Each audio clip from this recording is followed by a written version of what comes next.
So hello everyone and good morning सभी को। उम्मीद करता हूँ मेरी वॉइस प्रॉपर आ रही है, सही तो एक बार कंफर्म करेंगे।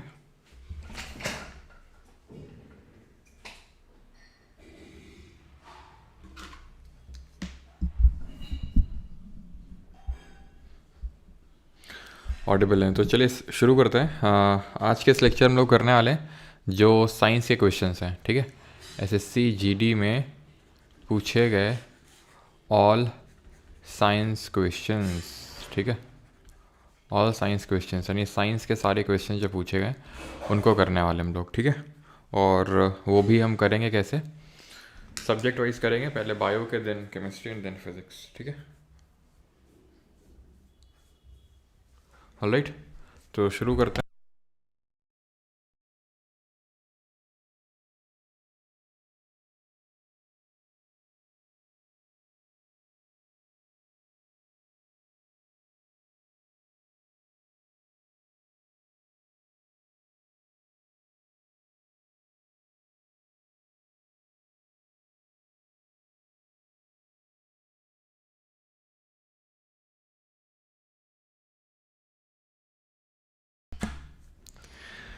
चलो भाई, तुम लोग की वैसे डांट पड़ गई। मम्मी नाश्ता दे के गई थी, अभी तक रखा ही हुआ है। रोज़ डांट पड़ती है यार। कोशिश करता हूँ ख़त्म कर लूँ, लेकिन आज भी ख़त्म नहीं हो पाया। मम्मी धुलने के लिए लेने आई थी, फालतू मड़का आगे चली गई तुम लोग की वजह से।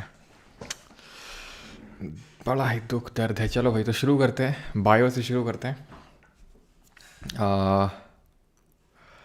तो शुरू करते हैं बायो से, ठीक है। तो पहला क्वेश्चन ये रहा, the fluid portion of the cytosol divide of any cell organelles present in both the prokaryotic and eukaryotic cell is called as, क्या कहते हैं उसको। अभी आ रही होगी देखना। कोई ना, पढ़ती रहनी चाहिए। अच्छा,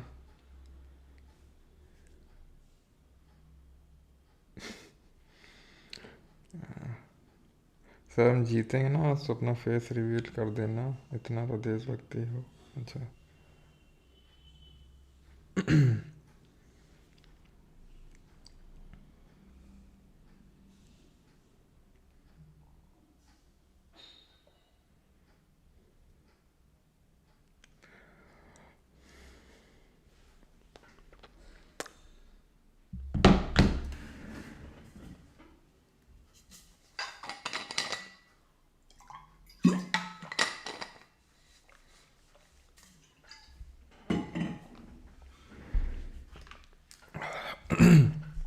चलिए, तो the fluid portion of the cytosol divide of any cell organelles present in both prokaryotic and eukaryotic cell is called as.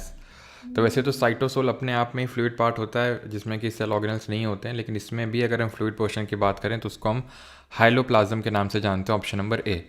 अब अगर हम प्रो और यूकैरियोटिक सेल की बात करें तो ये क्या होता है, इनके बीच में क्या डिफरेंस होता है। तो जो प्रोकैरियोटिक होती हैं सेल, ये उतनी वेल डेवलप्ड सेल नहीं होती हैं, they lack nucleus. They lack nucleus यानी इनमें केंद्रक नहीं होता है। They are divide of cell organelles यानी कि इनमें सेल ऑर्गेनल्स नहीं होते हैं, सारे तो नहीं लेकिन हाँ बहुत सारे नहीं होते हैं, जैसे माइटोकॉन्ड्रिया वगैरह सब नहीं होते हैं इसमें।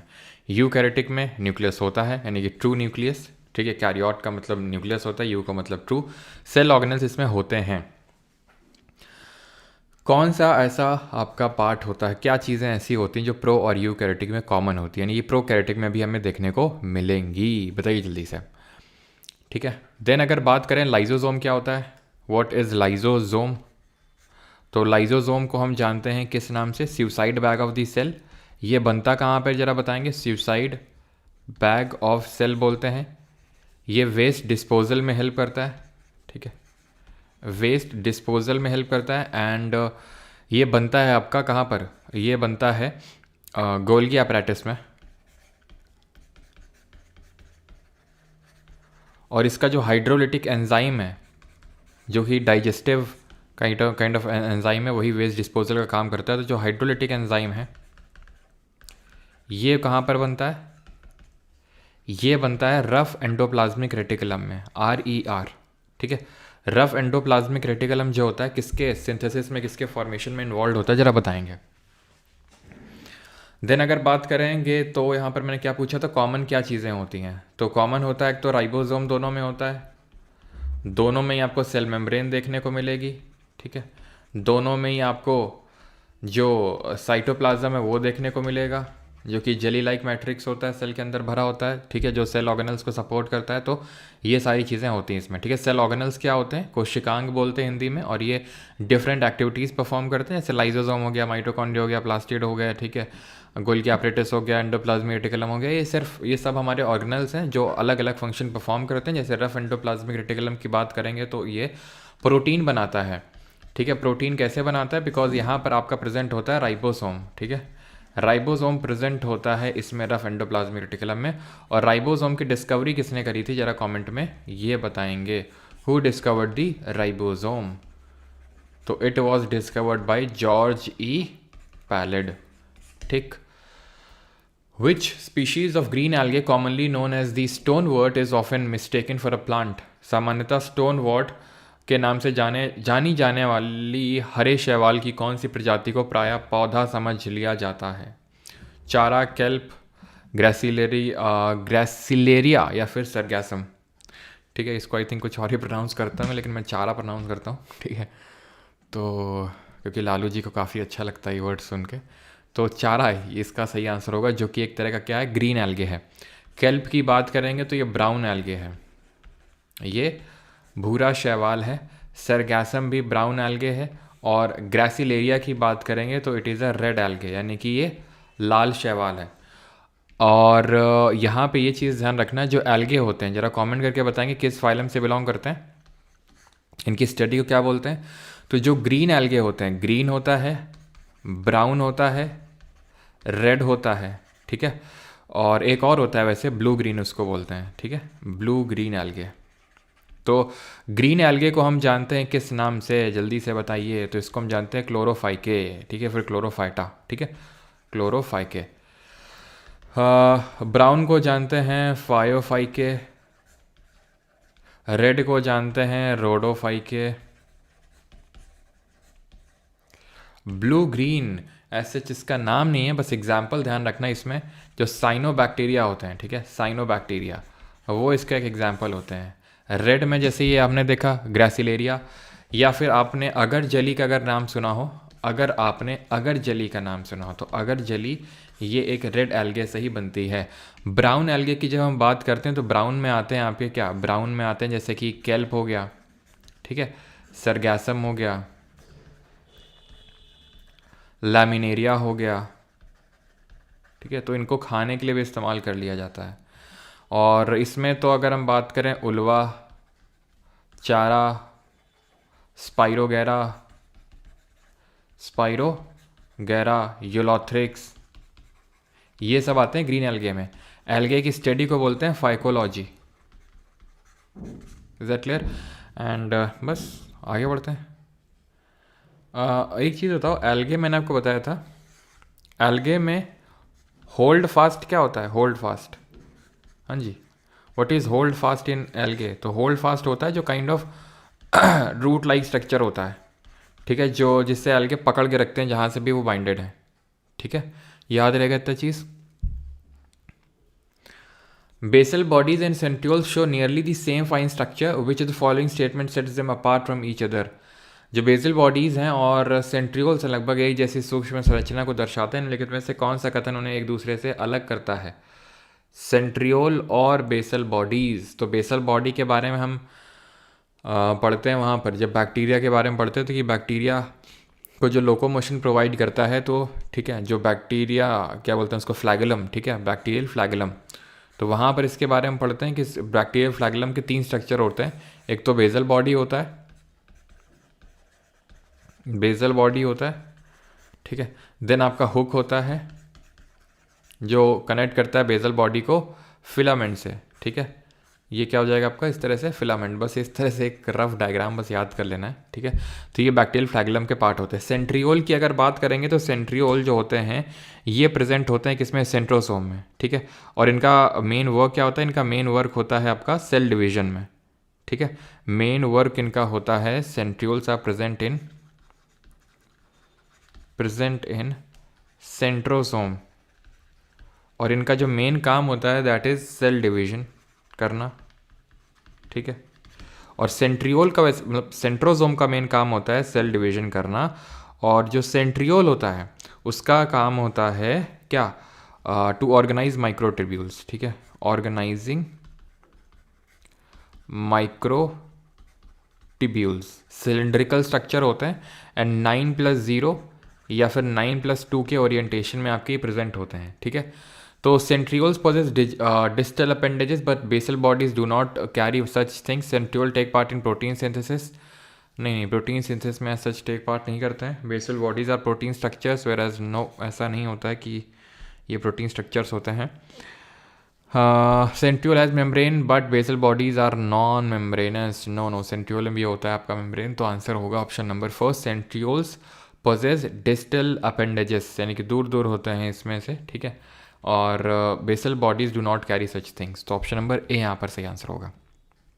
Name the virus spread by mosquitoes that cause inflammation in the brain, तो आपने सुना होगा है ना, दिमाग में बुखार चढ़ गया, तो ये खासकर बिहार में बहुत मतलब चला था ये एक टाइम पे बुखार, and that is Japanese encephalitis, ठीक है, जापानीज़ एंसेफेलाइटिस, ऑलराइट।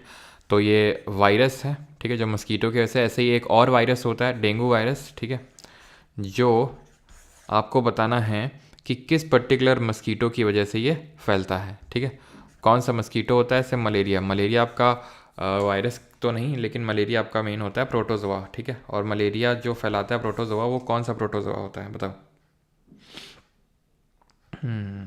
सर हाँ, इसका नहीं, डी नहीं होगा, ए ही होगा, ठीक है, थर्ड वाले का ए होगा, डी नहीं होगा। चलो भाई, तो यहाँ पर डेंगू की अगर बात करेंगे तो फीमेल एडीज एजिप्टी हो जाएगा, ठीक है, ये वायरस की वजह से होता है, फीमेल एडीज एजिप्टी। चिकनगुनिया भी सेम वायरस की वजह से होता है, और सेम आपका ये मस्कीटो सेम यही होता है, और ये जो होता है आपका मलेरिया, ये फीमेल एनोफिलीज मस्कीटो की वजह से होता है, ठीक है, फीमेल एनोफिलीज मस्कीटो। एंड ये प्रोटोजोआ होता है, प्रोटोजोआ कौन सा होता है, इट इज़ प्लाज्मोडियम, ठीक है, प्लाज्मोडियम प्रोटोजोआ होता है ये। चलो आगे। सर डेंगू में वायरस तो ऐसा पूछता नहीं है, लेकिन अगर पूछ ले जैसे फैमिली पूछ सकता है आपसे, ठीक है, तो जो फैमिली होती है वो आपकी ये फ्लैवी वायरस होते हैं, ठीक है, फ्लैवी वायरस फैमिली से बिलोंग करते हैं, अगर पूछ ले तो फैमिली है ना, फैमिली पूछेगा वो। द एनिमल सेल्स, और अच्छा अगर बात आई ही है कैरियर्स की, तो ये बता दो कि जो काला आज़ार होता है, ठीक है, काला आज़ार और स्लीपिंग सिकनेस, इनके कैरियर कौन होते हैं, और ये भी जो हैं आपके प्रोटोजोआ की वजह से ही होते हैं, स्लीपिंग सिकनेस और kala azar. Animal cells are arranged into embryonic layer and one undifferentiated layer that is called as, तो पशु कोशिकाएं दो भ्रूणीय परत और एक अविभेदित परत में अवस्थित होती हैं, जिसे हम क्या बोलते हैं।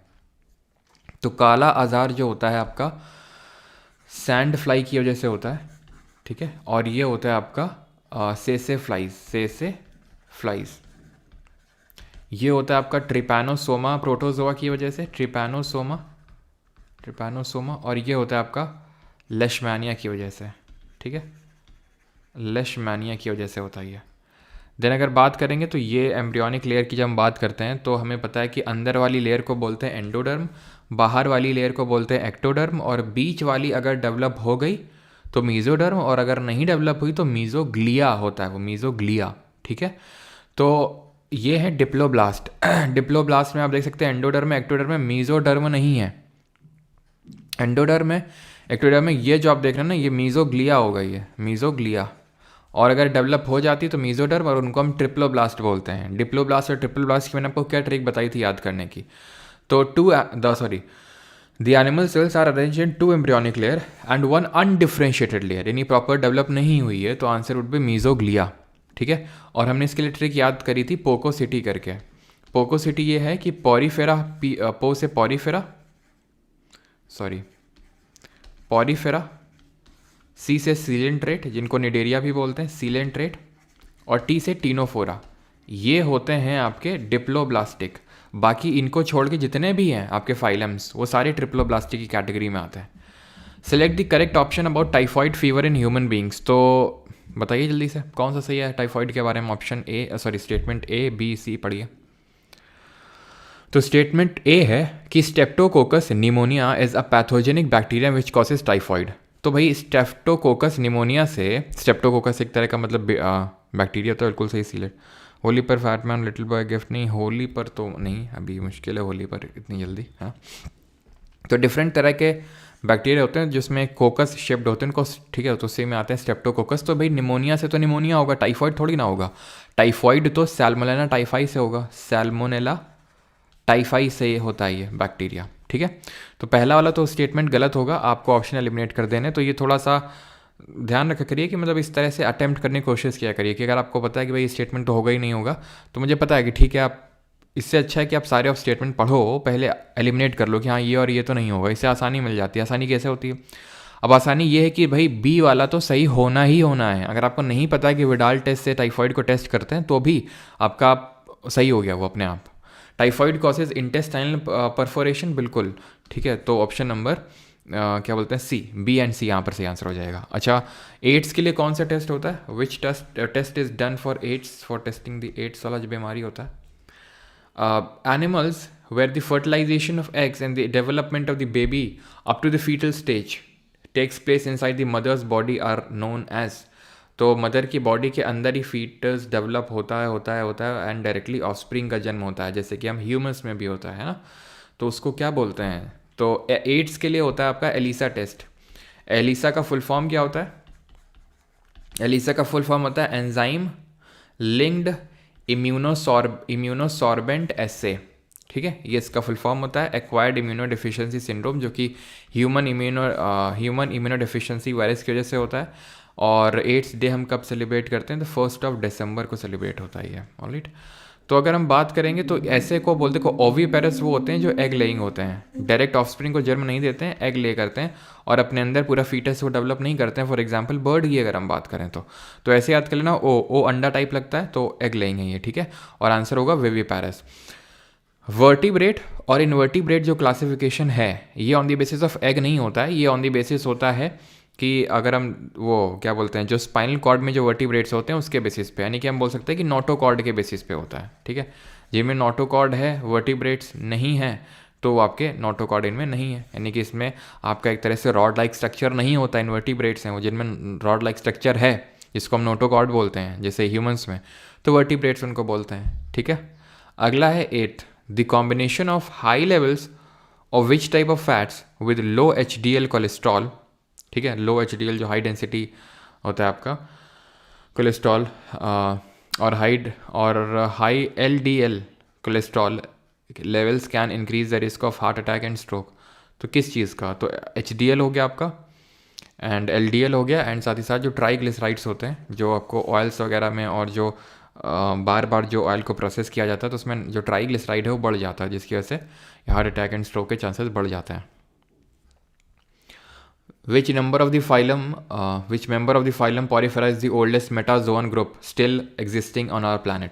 सबसे पुराना है ये मेटाजोन ग्रुप का, कौन सा इसमें से पॉरीफेरा है? अब पॉरीफेरा की जब हम बात करते हैं तो ये फाइलम है, क्या बोलते हैं, एनिमल किंगडम का। इसमें जो है हमें पोर्स देखने को मिलते हैं, पोर्स, यही पोर्स मिल के पूरा एक वाटर कैनाल सिस्टम डेवलप कर लेते हैं। वाटर कैनाल सिस्टम ये कैसे होते हैं? डिप्लोब्लास्टिक होते हैं, ठीक है। इनमें क्या नोटोकॉर्ड होता है? बिल्कुल नहीं, नोटोकॉर्ड की तो कोई बात ही नहीं है आती इनमें। ये असीलोमेट होते हैं, यानी कि इनमें कोई सीलोम नहीं होता है, ये असीलोमेट होते हैं, ठीक है, यानी कि इनमें ट्रू बॉडी कैविटी नहीं देखने को मिलती है और ये इसीलिए असीलोमेट कहलाएंगे। इसके एग्जाम्पल्स की बात करेंगे तो एग्जाम्पल्स तो यहाँ पे लिखे हुए हैं, लेकिन यहाँ पूछ रहा है सबसे पुराना कौन सा है, तो पुराना होगा आपका स्पॉन्जस। साइकन भी है नो डाउट, लेकिन स्पॉन्जस, ठीक है। ऐसे ही आपका एक यूप्लेक्टेला है, इसको हम किस नाम से जानते हैं? यूप्लेक्टेला को जरा बताएंगे। स्पॉन्जिला है, स्पॉन्जिला को किस नाम से जानते हैं? तो यूप्लेक्टेला को जानते हैं हम ग्लास स्पॉन्ज के नाम से हैं, ठीक है। ग्लासी लुक आता है इसका थोड़ा सा, ग्लास स्पॉन्ज, ठीक है। और जो स्पॉन्जिला होता है ये आपका फ्रेश वाटर, ठीक है, फ्रेश वाटर में पाया जाने वाला पॉरीफेरा है, फिर फ्रेश वाटर स्पॉन्ज है ये। इसी तरह का होता है आपका यू स्पॉन्ज, स्पंज है सब में, ठीक है। स्पंज किस में होंगे? जिसमें पोर्स होंगे, तो इसी से पोरीफेरा में पोर्स देखने को मिलते हैं। यू स्पॉन्ज इसको जो है नहाने में यूज़ करता है, आपने देखा होगा एड़ी वगैरह रगड़ने में, तो वो यही होता है यूज स्पॉन्ज, ठीक है, बाथिंग वगैरह में। अगला है तो इसको बाथ स्पॉन्ज ही बोल देते हैं, ठीक है, bath sponge. Which compound is widely found in coffee and T that has antioxidant and anti inflammatory activity. तो एंटीऑक्सीडेंट होती है, इन्फ्लेमेटरी किस में होती है? लाइकोपिन, एंथोसाइनिन, कर्क्यूमिन या फिर क्लोरोजेनिक एसिड। तो जो लाइकोपिन होता है ये बीटा कैरोटीन फैमिली से बिलोंग करता है, बीटा कैरोटीन, और कैरोटोनाइड ग्रुप होता से है ये बीटा कैरोटीन, ठीक है, कैरोटोनाइड ग्रुप से है, और ये रेड कलर प्रोवाइड करता है। कैसा कलर? Red colour. एंथोसाइनिन की बात कर लेते हैं। एंथोसाइनिन जो होता है आपका, ये फिनोलिक ग्रुप से बिलोंग करता है, फिनोलिक ग्रुप। एंड ये भी कलर प्रोवाइड करता है, मतलब ये आपका जो हमारे प्लास्टिड नहीं होते हैं, प्लास्टिड के बारे में आपको पता होगा कि जो प्लास्टिड सेल ऑर्गेनल होता है ये सिर्फ प्लांट सेल में देखने को मिलता है। इसके 3 बेटे होते हैं। वो 3 बेटे कौन है इसके? एक तो क्लोरो, एक क्रोमो और एक ल्यूको, ठीक है। तो ये आपके क्रोमोप्लास्ट के टाइप्स हैं ये, ठीक है, जिसमें लाइकोपिन, एंथोसाइनिन। तो एंथोसाइनिन फिनोलिक ग्रुप से बिलोंग करता है, और ये जैसे ब्लूबेरी में ब्लू कलर, ठीक है, ब्लू कलर, ब्लैक कलर जो ब्लैकबेरी में है, वो सारे कलर प्रोवाइड करने का काम करता है एंथोसाइनिन। जो कर्क्यूमिन होता है ये आपका हल्दी में होता है, जो हल्दी क्या बोलते हैं, टर्मरिक, ठीक है, और बहुत मतलब इसमें एंटी कार्सिनोजेनिक प्रॉपर्टीज़ भी होती हैं। एंटी कार्सिनोजेनिक का मतलब है जो कैंसर को मात दे सकती है। मतलब ऐसा नहीं कि हल्दी खाओगे तो कैंसर वो हो जाएगा, लेकिन हाँ, कैंसर नहीं पनपेगा, ये प्रॉपर्टीज़ इसमें देखने को मिली हैं कर्क्यूमिन में। तो आंसर इसका होगा टी कॉफ़ी में बात कर रहा है कौन सा। ऐसा नहीं कि ये एंटीऑक्सीडेंट नहीं है, ये भी एंटीऑक्सीडेंट है, एंटी इन्फ्लेमेटरी एक्टिविटी रखते हैं, बट टी और कॉफ़ी में पूछा है। ये तो हमें यूजुअली वेजिटेबल्स, फ्रूट्स, इनमें देखने को मिलता है। क्लोरोजेनिक होता है आपका कॉफ़ी एंड टी में, ठीक है। और ल्यूकोप्लास्ट के भी 3 बच्चे होते हैं, पता है आपको? ल्यूकोप्लास्ट के कौन कौन 3 बच्चे होते हैं? एक तो एल्यूरो होता है, एमाइलो होता है, और इलाइयो होता है। प्रोटीन भाई ये क्या करता है? फूड बनाता है, कलर देता है। ये क्या करता है? फूड स्टोर करता है। तो ये क्या करेगा? Store protein. ये क्या स्टोर करेगा? कार्बोहाइड्रेट। ये क्या स्टोर करेगा? Fats. The next question is select the incorrect statement of the following. निम्नलिखित में से गलत कथन का चयन करें। ऑप्शंस आपके सामने, बताइए।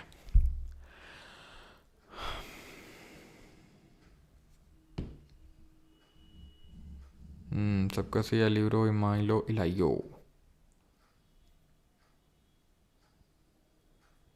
सर ये सब क्वेश्चन को इस ग्रुप में भी डाल दीजिए। अच्छा, तो करते हैं भी। Fat is considered as a good source of energy during the exercise and the competition. तो यार ये तो नहीं होगा। तुमने कभी सुना है कि भाई एक्सरसाइज, जिम जा रहे हैं तो लाओ थोड़ा समोसे वमोसे खा लें? सुना है क्या कभी? हैं कि लाओ भैया जिम जा रहे हैं, थोड़ा सा पूड़ी पराठे थोड़ा धांस के जाएं, एनर्जी मिलेगी। आलस आता है फैट से तो, ठीक है। एक्सरसाइज और कॉम्पिटिशन में तो कोई यूज़ नहीं करता है। इसके लिए हम पहले क्या करते हैं? एनर्जी, सोर्स ऑफ एनर्जी के लिए कार्बोहाइड्रेट लेते हैं, कार्बोहाइड्रेट लेते हैं, ठीक है। ये तुरंत इंस्टेंटली रिलीज़ होंगे और हमें एनर्जी प्रोवाइड करेंगे। जैसे कुछ लोग वो पीनट बटर और ब्रेड में लगा के पीनट बटर खा के धांस के जाते हैं, लेकिन वो है ना, इतना खा लेते हैं कि फिर वहाँ आलस आता है जिम में। तो ये सारी चीज़ें लोग लेके जाते हैं, है ना। और काफ़ी लोग तो मतलब ये तो एनर्जी के लिए लेते हैं, बाकी तो काफ़ी लोग वो भी लेते हैं, केराटिन आता है ना, वो जो क्या एकदम एकदम तुम्हारे अंदर क्या बोलते हैं उसको वेट लिफ्टिंग की क्षमता बढ़ा देता है। मतलब अंदर से वो क्या वर्ड नहीं आ रहा है, मतलब अंदर से किसकिसाहट मचने लगती है कि भाई और उठाना है, और उठाना है वेट, ठीक है। तो वो केराटिन करता है। खैर, तो vitamin A, E, C act as antioxidant. Vitamin C facilitates absorption and utilization of iron in the body. Vitamin C plays an important role in the collagen synthesis. तो कोलेजन क्या होता है? काइंड ऑफ एक protein होता है जो हमारी body में सबसे ज़्यादा पाया जाता है। हमारे स्किन, हेयर्स, नेल्स, इनके लिए काफ़ी अच्छा माना जाता है कोलेजन, ठीक है। काफ़ी लोग कोलेजन सप्लीमेंट भी लेते हैं। I was one of the ठीक है। तो इसमें क्या होता है? कोलेजन, ठीक है, कोलेजन के सिंथेसिस के लिए विटामिन सी बहुत इंपॉर्टेंट है। तो मतलब बोला जाता है कि अगर आप कोलेजन ले रहे हैं तो विटामिन सी, जैसे फॉर एग्जांपल आंवला पाउडर घोल के ले सकते हैं। तो इससे क्या होता है? उसका सिंथेसिस प्रॉपर तरीके से होता है, नहीं तो खाते जाएंगे, लगेगा नहीं कोलेजन फिर। Which of the following plants is a pteridophyte which is usually found in moist, shady places or gardens and on hills where the temperature are low? Porphyra, शैगनम, रिंकिया के पापा या फिर फर्न्स? बताओ. Creatine, yes. Boost ATP molecules, yes, it boost ATP molecules. Gym वाला ऐसे ही होवे है. अच्छा, आज तेरा भाई बेंच प्रेस. शिलाजीत क्या है? शिलाजीत बेटा एनर्जी देता है, जब सही समय होता है तब दे देता है एनर्जी, लेकिन काफ़ी तुम उसको अटैच किए हो, ऐसा नहीं है. अच्छा होता है शिलाजीत, मतलब अब तुम लोग एक ही एक्टिविटी के साथ उसको एसोसिएट करोगे तो फिर क्या होगा. मल्टीपल एक्टिविटीज़ में उसको यूज़ किया जा सकता है. उसने थोड़ी ना बोला है कि मुझे कुछ स्पेसिफिक एक्टिविटीज़ के पहले यूज़ करना है. अब तुमने एसोसिएट कर लिया. तुमने क्या मतलब, ये जो एडवर्टीज़ दिखाते हैं कि हमारे इसमें है शिलाजीत और ये वो फलाना ढिमका, घोड़े वाली शक्ति आ जाएगी, मतलब पता नहीं क्या. ठीक है, तो यहाँ पर आंसर होगा क्या? टेरिडोफाइट. ठीक है, तो टेरिडोफाइट के बारे में पूछ रहा है ये. ठीक है, टेरिडोफाइट ये तो नहीं होता है. रिंकिया के पापा किससे? रिंकिया के पापा BMW चलाते हैं. ठीक है, तो ब्रायोफाइटा, तो BM. ठीक है, मतलब इससे तो नहीं बनना है, लेकिन मोजेस. ठीक है, जो फ्यूनेरिया के नाम से जाना जाता है. ठीक है, एंड मर्चेंटिया, और मॉज हो गया, मर्चेंटिया हो गया, रिंकिया के पापा. ठीक है, BMW चलाते हैं, हॉर्न मार मार के चलाते हैं. हॉर्न वर्ट हो जाएगा और लिवर वर्ट. ठीक है, और फर्न्स की बात करेंगे तो फर्न टेरिडोफाइट होगा. पॉरफायरा तो नहीं होता है. ठीक है, पॉरफायरा किस में आता है जल्दी से बताओ. पॉरफायरा आपका रेड डाल के में आएगा और आंसर हो जाएगा फर्न. ठीक है, टेरिडोफाइट पूछा है, तो जो हम पूरा प्लांट किंगडम पढ़ते हैं तो उसमें टेरिडोफाइटा क्या होते हैं? टेरिडोफाइटा होते हैं क्रिप्टोगैम्स, यानी कि हिडन रिप्रोडक्टिव ऑर्गन्स. ठीक है, हिडन रिप्रोडक्टिव ऑर्गन्स होते हैं इनमें से. ठीक है, रिप्रोडक्टिव ऑर्गन्स. क्लियर है, तो ये आपका रेड आल्गे हो जाएगा. करवा दें क्या पूरा फाइलम? तो पूरा फाइलम रिवाइज कर लेते हैं. ठीक है, कि हमने पता था कि जिनमें well differentiated roots and shoots नहीं होते हैं, थैली में सारी चीज़ फैली हुई होती है, तो वो थैलोफाइटा. प्राइमरीली इनको एल्गे के नाम से जानते हैं, और एल्गे अभी हमने पढ़ ली डिटेल में. देन जिनमें well differentiated roots and shoots होते हैं, तो उनमें अगर मान लो कि वस्कुलर टिश्यूज़ नहीं है, यानी कि जो कंडक्टिंग टिश्यूज़ हैं वो नहीं है, तो उनको हम ब्रायोफाइट्स बोलेंगे. ठीक है, ब्रायोफाइटा है, ब्रायोफाइट्स. ठीक है, ब्रायोफाइट्स जो होते हैं ये एम्फीबियंस ऑफ प्लांट किंगडम होते हैं. एम्फीबियंस का मतलब होता है उभयचर. ठीक है, एम्फीबियंस ऑफ प्लांट किंगडम होते हैं. इसके एग्जांपल्स अभी मैंने कोट किया आपको. देन अगर ये क्या है कि जिनमें वस्कुलर टिश्यूज़ नहीं है और एम्फीबियंस हैं. अब अगर वस्कुलर टिश्यूज़ तो हैं लेकिन हिडन रिप्रोडक्टिव ऑर्गन्स हैं, तो उसमें टेरिडोफाइट आएंगे, जिसमें कि आपका फर्न्स आ जाएंगे. फर्न हो गया, आपका मर्सीलिया हो गया. ये सब जो होते हैं आपके टेरिडोफाइट में आते हैं. हिडन रिप्रोडक्टिव ऑर्गन्स होते हैं इनमें. अब इनमें हिडन रिप्रोडक्टिव ऑर्गन होते हैं, तो ये अपने आप, it goes without saying that इनमें भी हिडन रिप्रोडक्टिव ऑर्गन होंगे. मतलब इनमें भी, ऐसा नहीं कि आपसे मैं पूछूं इनमें ये जैसे क्रिप्टोगैम है. ठीक है, क्रिप्टोगैम, तो भैया ये भी क्रिप्टोगैम होगा, ये भी क्रिप्टोगैम होगा. जो चीज़ अगर आगे वाले में नहीं है तो पीछे वाले में तो होगी नहीं. जैसे ब्रायोफाइट में वस्कुलर टिश्यूज़ नहीं होते हैं, तो ये इट गोज़ विदाउट सेइंग कि थैलोफाइटम भी नहीं होते हैं. ठीक है, जो चीज़ इसमें नहीं है तो पीछे वालों में नहीं होगी अगर आगे वाले में नहीं है. ठीक है, तो ये चीज़ ध्यान रखना है. देन इनको फर्दर डिवाइड करते हैं हम. ठीक है, टेरिडोफाइट तो ये हो गया. देन फर्दर डिवाइड करते हैं कि भाई जो रिप्रोडक्टिव ऑर्गन्स हैं वो नेकेड हैं कि हिडन है. और अगर नेकेड है, खुला है, तो बुल्ला फैमिली से बिलोंग करेंगे. बुल्ला फैमिली कौन सी फैमिली होती है? जिम्नोस्पर्म. ठीक है, जिम्नोस्पर्म में जिम्न कौन जाते हैं? देवदास लोग जाते हैं. तो इसके एग्जाम्पल हो जाएंगे देवदार. ठीक है, फिर वहाँ पे क्या करते हैं? पीते हैं लोग. फिर काय करते हैं, यानी कायकास हो जाएगा. और कॉनिफर्स होते हैं. कॉनिफर्स मतलब चेर, पाइन, सिडार, ये सब आते हैं इसमें. ठीक है, जिम्नोस्पर्म. और जो बाकी दूसरे होते हैं उनको बोलते हैं फैनरोगैम्स. फैनरोगैम्स को फर्दर दो पार्ट में डिवाइड करते हैं. एक तो मोनोकॉट, जिनमें सिंगल कॉटिलेडॉन प्रोड्यूस होता है, और डाइकॉट, जिनमें कि 2 कॉटिलेडॉन निकल के आते हैं. ठीक है, ये चीज़ ध्यान रखिएगा. एंथेरिडियम वो होता है इसमें जो मेल और रिप्रोडक्टिव ऑर्गन्स को होल्ड करके रखता है, एंथेरिडियम. और जो फीमेल को होल्ड करके रखता है उसको हम बोलते हैं आर्केगोनियम. ठीक है, उसको हम आर्केगोनियम बोलते हैं. अगला है, how does flexibility of the cell membrane help living organism. तो कोशिका झिल्ली का लचीलापन किस प्रकार सजीवों के लिए सहायक है? It protects from pollution, it define structure, it absorbs food, या फिर it gives the long life. तो फ्लेक्सिबिलिटी जो है सेल मेम्ब्रेन की वो कैसे हेल्प करती है? तो सेल मेम्ब्रेन की अगर बात करेंगे, ठीक है, कोशिका झिल्ली की, तो ये आपकी कैसी होती है नेचर की? ये लिविंग होती है। ये बनी होती है प्रोटीन और लिपिड्स की। प्रोटीन और लिपिड्स, लिपिड्स कैसे? फॉस्फोलिपिड्स की, ठीक है। प्रोटीन और लिपिड्स या फिर फॉस्फोलिपिड्स भी आ सकता है। इसमें 50% प्रोटीन होता है, यानी आधा प्रोटीन और आधा लिपिड होता है। ये सेल को स्ट्रक्चर तो प्रोवाइड करती है, नो डाउट, लेकिन यहाँ पे जो इसकी फ्लेक्सिबिलिटी वाला नेचर है वो इसको हेल्प करता है फूड को एब्जॉर्ब करने में, जिसको कि हम क्या बोलते हैं, जिसको मतलब देखो, जब कोई चीज़ सेल अंदर लेता है तो उसको हम बोलते हैं एंडोसाइटोसिस। अब अंदर दो चीज़ें ले सकता है, या तो खाना या तो पानी। तो अगर खाना ले रहा है तो फाइगोसाइटोसिस, और अगर पानी ले रहा है तो पिनोसाइटोसिस, ठीक है। इन दोनों को ही हम एंडोसाइटोसिस बोलते हैं। एंडो मतलब अंदर, साइटो मतलब सेल, और अगर बाहर जा रही है चीज़ तो एक्सोसाइटोसिस बोलते हैं उसको। क्लियर है? आगे बढ़ते हैं। सेलेक्ट दी, और अगर मान लेते हैं कि अगर मान लो किसी में सेल मेम्ब्रेन है, ठीक है, जैसे एनिमल सेल में सेल मेम्ब्रेन होती है, सेल वॉल नहीं होती है। और अगर सेल वॉल होती है किसी में, तो उस केस में सेल वॉल क्या प्रोवाइड करेगी? शेप प्रोवाइड करेगी। अगर सेल वॉल है किसी में, क्योंकि सेल मेम्ब्रेन, जो सेल वॉल होती है वो सेल मेम्ब्रेन के बाहर होती है। सेल वॉल की अगर बात करेंगे तो ये किसकी बनी हुई होती है? जैसे वो देखा प्रोटीन और लिपिड के, तो ये डिपेंड करता है आप किसकी बात कर रहे हैं। अगर प्लांट की बात कर रहे हैं तो अलग चीज़ की बनी होगी, अगर बैक्टीरिया की बात कर रहे हैं तो अलग चीज़ की बनी होगी, अगर फंगस की बात कर रहे हैं तो अलग चीज़ की बनी होगी। तो प्लांट में बनी होती है किसकी? प्लांट में बनी हुई होती है सेल्यूलोज की। बैक्टीरिया में बनी होती है पेप्टिन की। पेक्टिन नहीं होता है, पेप्टिन होता है। पेक्टिन जो होता है वो एल्गे में होता है, शैवाल में होता है पेक्टिन, जिसकी सेल वॉल बनी होती है, ठीक है। और फंगस में कॉम्प्लेक्स शुगर होती है जिसको काइटिन या चिटिन बोलते हैं। सेलेक्ट, और ये जो बैक्टीरिया की सेल वॉल होती है इसमें आउटर एक स्लाइम लेयर होती है, उस स्लाइम लेयर को बोलते हैं ग्लाइकोकैलिक्स, ठीक है। It is a slime layer. Incorrect कौन सा है बताइए जल्दी से? माइटोसिस, हाँ, माइटोसिस के बारे में पूछा आपसे, कौन सा स्टेटमेंट सही नहीं है? स्टेटमेंट नंबर 1 है आपका, each cell called mother cell divides to form 2 identical daughter sales.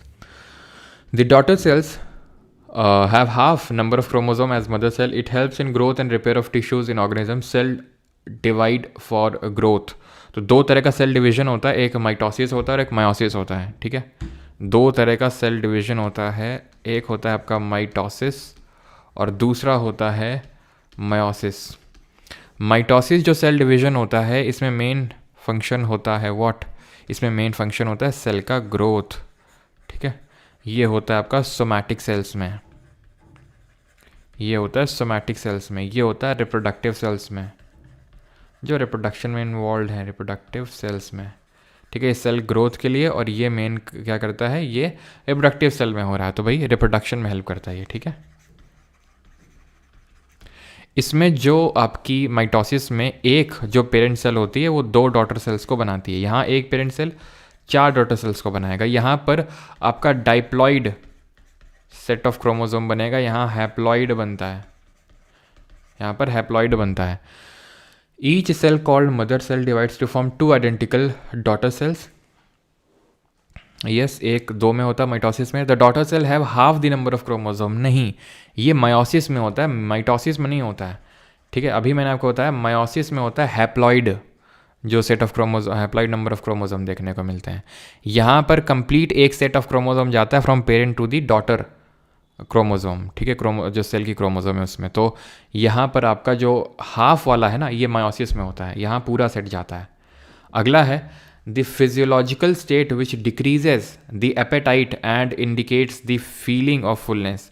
जब आपकी भूख नहीं रहती और ऐसा लगता है कि फुल है फुल है फुल है, ऐसा कौन सी स्टेट होती है? भाई मेरे को ऐसी ही स्टेट है, मतलब मेरा ऐसा ही प्रॉब्लम रहता है। मेरे को ऐसा लगता है ना पेट भरा हुआ है मेरा, ठीक है, एपेटाइट होने लगता है। लोग जैसा तुमने सुना होगा लोगों को मतलब बैठे रहने से वेट बढ़ता है ना, मेरे साथ उल्टा है, मेरा घटता है अगर मैं बहुत ज़्यादा मतलब अगर फिजिकल एक्टिविटी ना करूँ तो मेरे साथ उल्टा है। एंड आई थिंक काफ़ी लोग हैं, आई थिंक ये प्रॉब्लम होता है, लेकिन इन जनरल काफ़ी चीज़ें लोग जनरलाइज ज़्यादा करते हैं कि भाई आप बैठे रहेंगे तो आप मोटे हो जाएंगे, ये वो, ठीक है। लेकिन ऐसा सबके साथ नहीं होता है। तो डिक्रीज एपेटाइट, तो आंसर क्या होगा? देखो डेफिकेशन तो यार ठीक है, ये तो मतलब क्या ही बोलूँ सुबह सुबह मैं, खैर। तो ये सेटाइटी होता है इसको, ठीक है, यानी कि आपको कंप्लीट फुलनेस होती है। क्लियर? इसको बेटा डिफेक्शन, पॉलिटी के डिफेक्शन से रिलेट मत कर लेना, ठीक है, ये अलग होता है। तो आगे बढ़ते हैं। और हाँ, ये बुलिमिया नरोसा क्या होता है? What is bulimia नरोसा?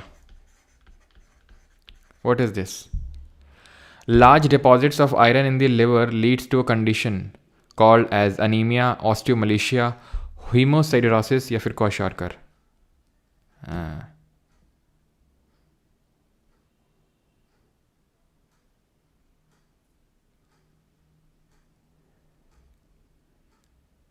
मेरी मम्मी को समझा दो क्या? नहीं खाओगे तो घटेगा ना सर। हाँ यार, वही है ना। हाँ चलो भाई, जिसको भूख लगती है। अच्छा, अच्छा कंजूस है हम। सबके साथ नहीं होता लक्ष्मण, हाँ। बिल्कुल सबके साथ नहीं होता लक्ष्मण, ठीक है। तो लार्ज डिपॉजिट्स, अनीमिया तो यार आयरन की डेफिशिएंसी हो जाती है ओवरऑल, ठीक है, आयरन की डेफिशिएंसी। ऑस्टियोमलेशिया होता है विटामिन डी डेफिशिएंसी, जहाँ आपकी बोन्स वीक हो जाती हैं, और अगर आपकी बोन्स ऐसे पोर्स पोर्स हो जाएं, छेद छेद, तो उसको ऑस्टियोपोरोसिस बोलते हैं। क्वाशियोरकर छोटे बच्चों में होती है, जहाँ प्रोटीन डेफिशिएंसी होती है, जिसकी वजह से ग्रोथ नहीं होती उनकी, ठीक है। हीमोसिडरोसिस होगा option number C. Bulimia nervosa होता है ईटिंग डिसऑर्डर, जहाँ पे लोग बिंज ईटिंग करते हैं। इसमें होता क्या ना कि इंसान को ऐसा लगता है मतलब एकदम से खूब खा लेता है, फिर उसको लगता है यार मेरा वेट बढ़ जाएगा, तो वो वॉमिट कर देता है। तो ये होता है बुलिमिया नर्वोसा में ईटिंग डिसऑर्डर। तो इसमें वेट लूज़ होने लगता है, बहुत आदमी पतला होने लगता है धीरे धीरे। ये तो नहीं है भैया किसी को बुलिमिया नर्वोसा जैसी दिक्कत। If a fish eats a shrimp the energy gets transfer from, तो यदि अगर मछली झींगे को खा ले तो क्या होगा, कहाँ से कहाँ एनर्जी जाएगी, ठीक है। तो ये हमारा एनवायरनमेंट इकोलॉजी का क्वेश्चन है, ये पूरा मतलब जो ट्रॉफिक लेवल हम पढ़ते हैं। तो ट्रॉफिक लेवल में ये ठीक है। तो सबसे पहले तो आते हैं प्रोड्यूसर्स। कौन आते हैं? प्रोड्यूसर्स आते हैं, जिनको ऑटोट्रॉफ बोलते हैं।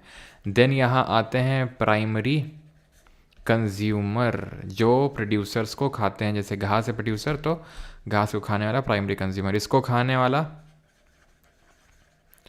सेकेंडरी कंज्यूमर, और सेकेंडरी वाले को खाने वाला टर्शरी कंज्यूमर, ठीक है। जैसे कि घास, घास को खा रहा है टिड्डा, टिड्डा को खा रहा है मान लो कि तो घास, ठीक है, मतलब कुछ भी रिलेट कर ले यार, घास, ठीक है, घास को खा रहा है टिड्डा, ग्रास हॉपर, ठीक है, ग्रास हॉपर को खा रहा है मान लो स्नेक, ठीक है, या फिर ठीक है स्नेक, और स्नेक को खा रही है जो ईगल है।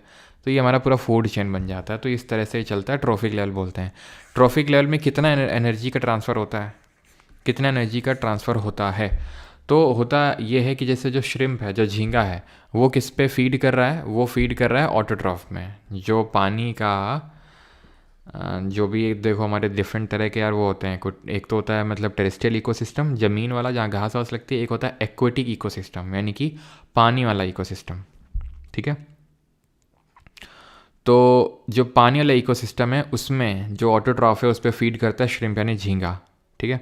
और जो आपका फ़िश है वो उस पर फीड कर रहा है। तो आंसर क्या होगा? ये है आपका प्राइमरी कंज्यूमर, ये है सेकेंडरी कंज्यूमर। तो secondary consumer to primary consumer to secondary consumer. Energy का ट्रांसफ़र कहाँ हो रहा है? तो एनर्जी ट्रांसफ़र कितना होता है? मैक्सिमम 10% होता है, मैक्सिमम 10%, नहीं 10% ऐसे नीचे ही होता है।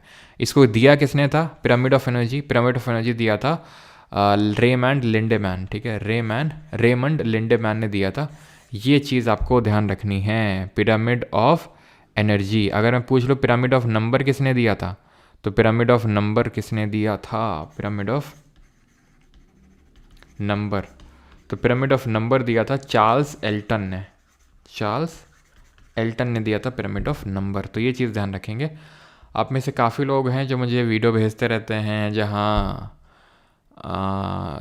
मेढक ने सांप को खा रहा है, ठीक है, मतलब इस तरह का जो फूड चेन का रिवर्स होता रहता है। तो भाई वो एक्सेप्शनल केस है। कभी मान लो किसी मान लो एनिमल का मूड थोड़ा सा खसक गया, या फिर वो एकदम गुस्से में आ गया, उसकी घरवाली ने उसको डांट दिया, तो फिर क्या है, वो उसका दिमाग ख़राब हो जाता है। फिर आओ उसके सामने, फिर वो आओ देखते ना ताओ, जो सामने आएगा उसको खा लेता है फिर वो। तो थोड़ा फूड चेन का रिवर्स हो जाता है। तो वो तरह वीडियो को भेजने की ज़रूरत है नहीं मुझे, ठीक है, वो एक्सेप्शंस होते हैं। और भाई कल से क्या तो मीशो ईशो लगा रखे हो भाई, कल क्या कुछ सेल वेल चल रही क्या मीशो में? जिसको देखो मीशो का लिंक सेंड कर रहा है, मुझे पता है वो तुम लोग क्यों सेंड कर रहे हो कि मैं क्लिक करूँगा फिर तुमको पैसा मिलेगा, है ना उसका, लेकिन मैं क्लिक नहीं करूँगा, मैं खोल के ही नहीं देखता हूँ। मीशो के लिंक भेज रहे हैं लोग, हाँ मीशो के लिंक भेज रहे हैं, पता नहीं क्यों, पता नहीं क्या कुछ है, क्या सेल वेल चल रहा है क्या, कि जैसे वो एक उस पर चलता रहता है टेक्स्ट बुक पे कि लूट लो ऑफर, ये लूट लो, रोज़ चलता रहता है, रोज़ लूट लो लूट लो लूट लो, तो रोज़ कोई ना कोई कमेंट करते रहता है, ऐसे ही कुछ चल रहा है क्या मीशो में भी? मुझे खाना खाना प्लीज़ रहने दीजिए। अच्छा अच्छा अच्छा अच्छा अच्छा। हाँ अब यही दर्द तो मेरा भी होता है कि भाई ऐसी ऐसी वीडियोस मतलब तुम लोग भेज देते हो ना कि पूरा मन घिना जाता है। ठीक है, तो ये सब मत भेजा करो यार, ये सब रिवर्स फूड चेन वाली, बड़ा अजीब सा लगता है देख के।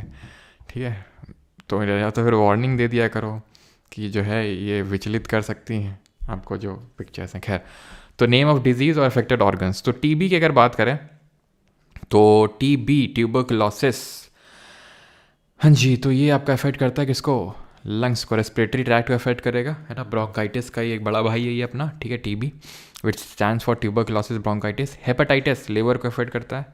लिवर जरा बताइए इसमें कौन सी सेल्स होती हैं, ठीक है, किस कलर का होता है ये, इसकी स्टडी को क्या बोलते हैं, and you should know it is the largest gland of human body. Largest organ क्या होता है? स्किन होता है। गोनोरहोया ये आपका रिप्रोडक्टिव ट्रैक्ट में होता है, किसकी वजह से होता है? हेपेटाइटिस तो यूजुअली वायरस की वजह से होता है, ये आपका बैक्टीरिया की वजह से होता है, माइकोबैक्टीरियम ट्यूबरकुलोसिस। गोनोरहोया आपका बैक्टीरिया की वजह से होता है। एंड मम्स जो गलसुआ बोलते हैं, गाल सेलिवरी ग्लैंड, और मम्स किसकी वजह से होता है? वायरस की वजह से। तो CDBA will be the correct answer, option number C, ठीक है। तो सेल्स होती हैं इसमें क्यूपफर सेल्स जो इसको पावर ऑफ रीजनरेशन देती हैं। कलर इसका होता है रेड या फिर ब्राउन, इस तरह का होता है, डीप रेड, ठीक है। स्टडी को हम बोलते हैं हीमाटो नहीं हिपैटोलॉजी, ठीक है, हिपैटोलॉजी। हीमाटो होता है आपका जो खून होता है, ठीक है, blood. Due to which of the following disease the chances of obesity in humans are the lowest, निम्नलिखित में से किस रोग के कारण मनुष्य में मोटापे की संभावना सबसे कम होती है? Sedimentary lifestyle, high intake of green vegetables, genetic traits, high intake of fat. तो सेडेंट्री लाइफस्टाइल गतिहीन जीवन शैली, जैसे जैसे मेरी गतिहीन जीवन शैली है, मतलब ऐसा नहीं मैं गति करता नहीं हूँ, करता हूँ, लेकिन एकदम से ही सारी गति कर देता हूँ सुबह के टाइम ही, ठीक है, सुबह के टाइम में मेरी गति होती है सारी, उसके बाद कोई गति नहीं होती है, जो कि अच्छा चीज़ नहीं है।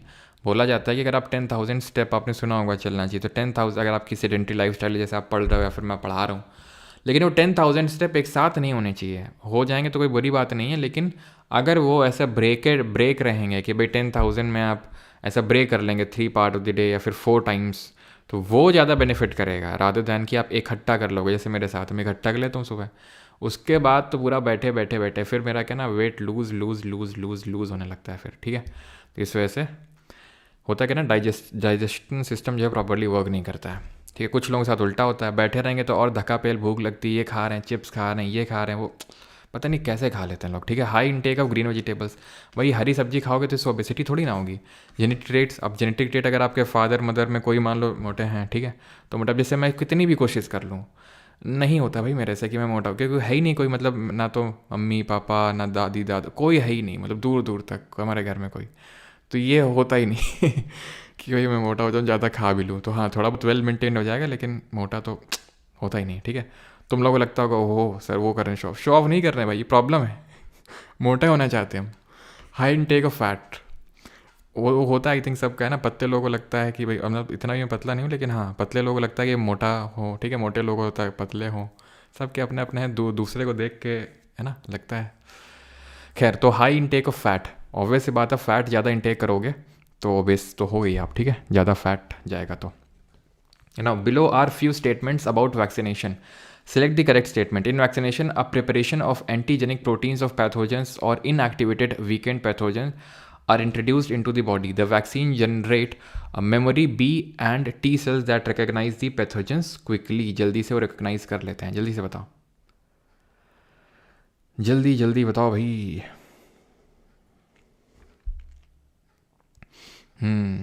अच्छा, तुम में से काफ़ी लोग साथ दिक्कत है।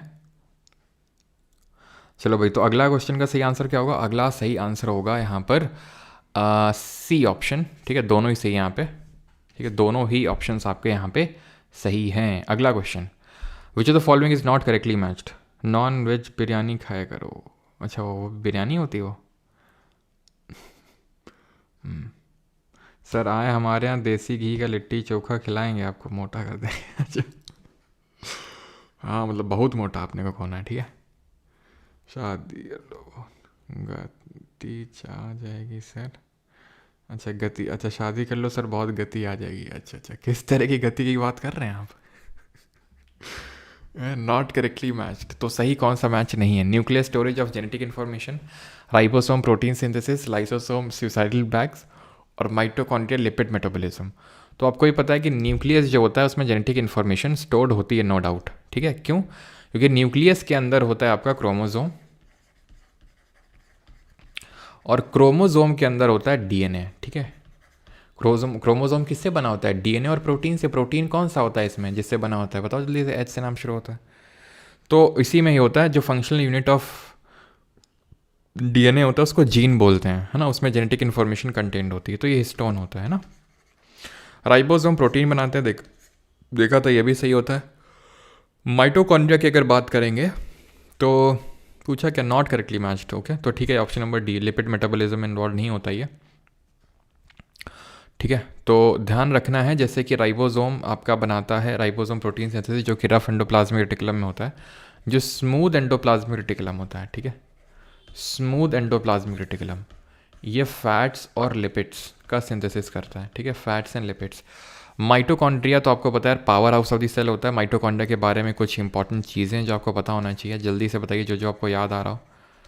तो माइटोकॉन्ड्रिया, जिसको कि हम power house of the cell बोलते हैं, क्योंकि ये एनर्जी जनरेट करता है in the form of adenosine triphosphate. Double membranes होती हैं इसमें, ठीक है, डबल मेम्ब्रेन्स होती हैं, दो मेम्ब्रेन्स होती हैं, दो झिल्ली होती हैं। जो आउटर वाली होती है ये कैसी होती है? ये पोरस नेचर की होती है। जो इनर वाली होती है ये एटीपी के फॉर्मेशन में इन्वॉल्व होती है, ठीक है। एटीपी को किस नाम से जानते हैं? एटीपी को जानते हैं energy currency of the cell, है ना। जो कोशिका है उसकी ऊर्जा मुद्रा, energy currency of cell. And mitochondria जो होता है सॉशस शेप का होता है, सॉशस शेप का होता है ये। एंड ये आपका एपोप्टोसिस में इन्वॉल्व होता है। एपोप्टोसिस क्या होता है? एपोप्टोसिस होता है प्रोग्राम्ड सेल डेथ, तो इसमें ये इन्वॉल्व होता है, ये प्रोग्राम्ड सेल डेथ। इसकी लेंथ कितने माइक्रोमीटर होती है? इसकी लेंथ होती है टोटल 0.5 से लेके 1 माइक्रोमीटर। 1 माइक्रोमीटर में कितने मीटर होते हैं? 10⁻⁻6 मीटर। इसके पास खुद का क्या होता है? Mitochondria has its own what, जो प्लास्टिड के पास भी होता है, क्या होता है? डीएनए और राइबोसोम खुद का होता है, माइटोकॉन्ड्रिया और प्लास्टिड के पास। क्लियर है? आगे बढ़ते हैं और अगला क्वेश्चन ये रहा।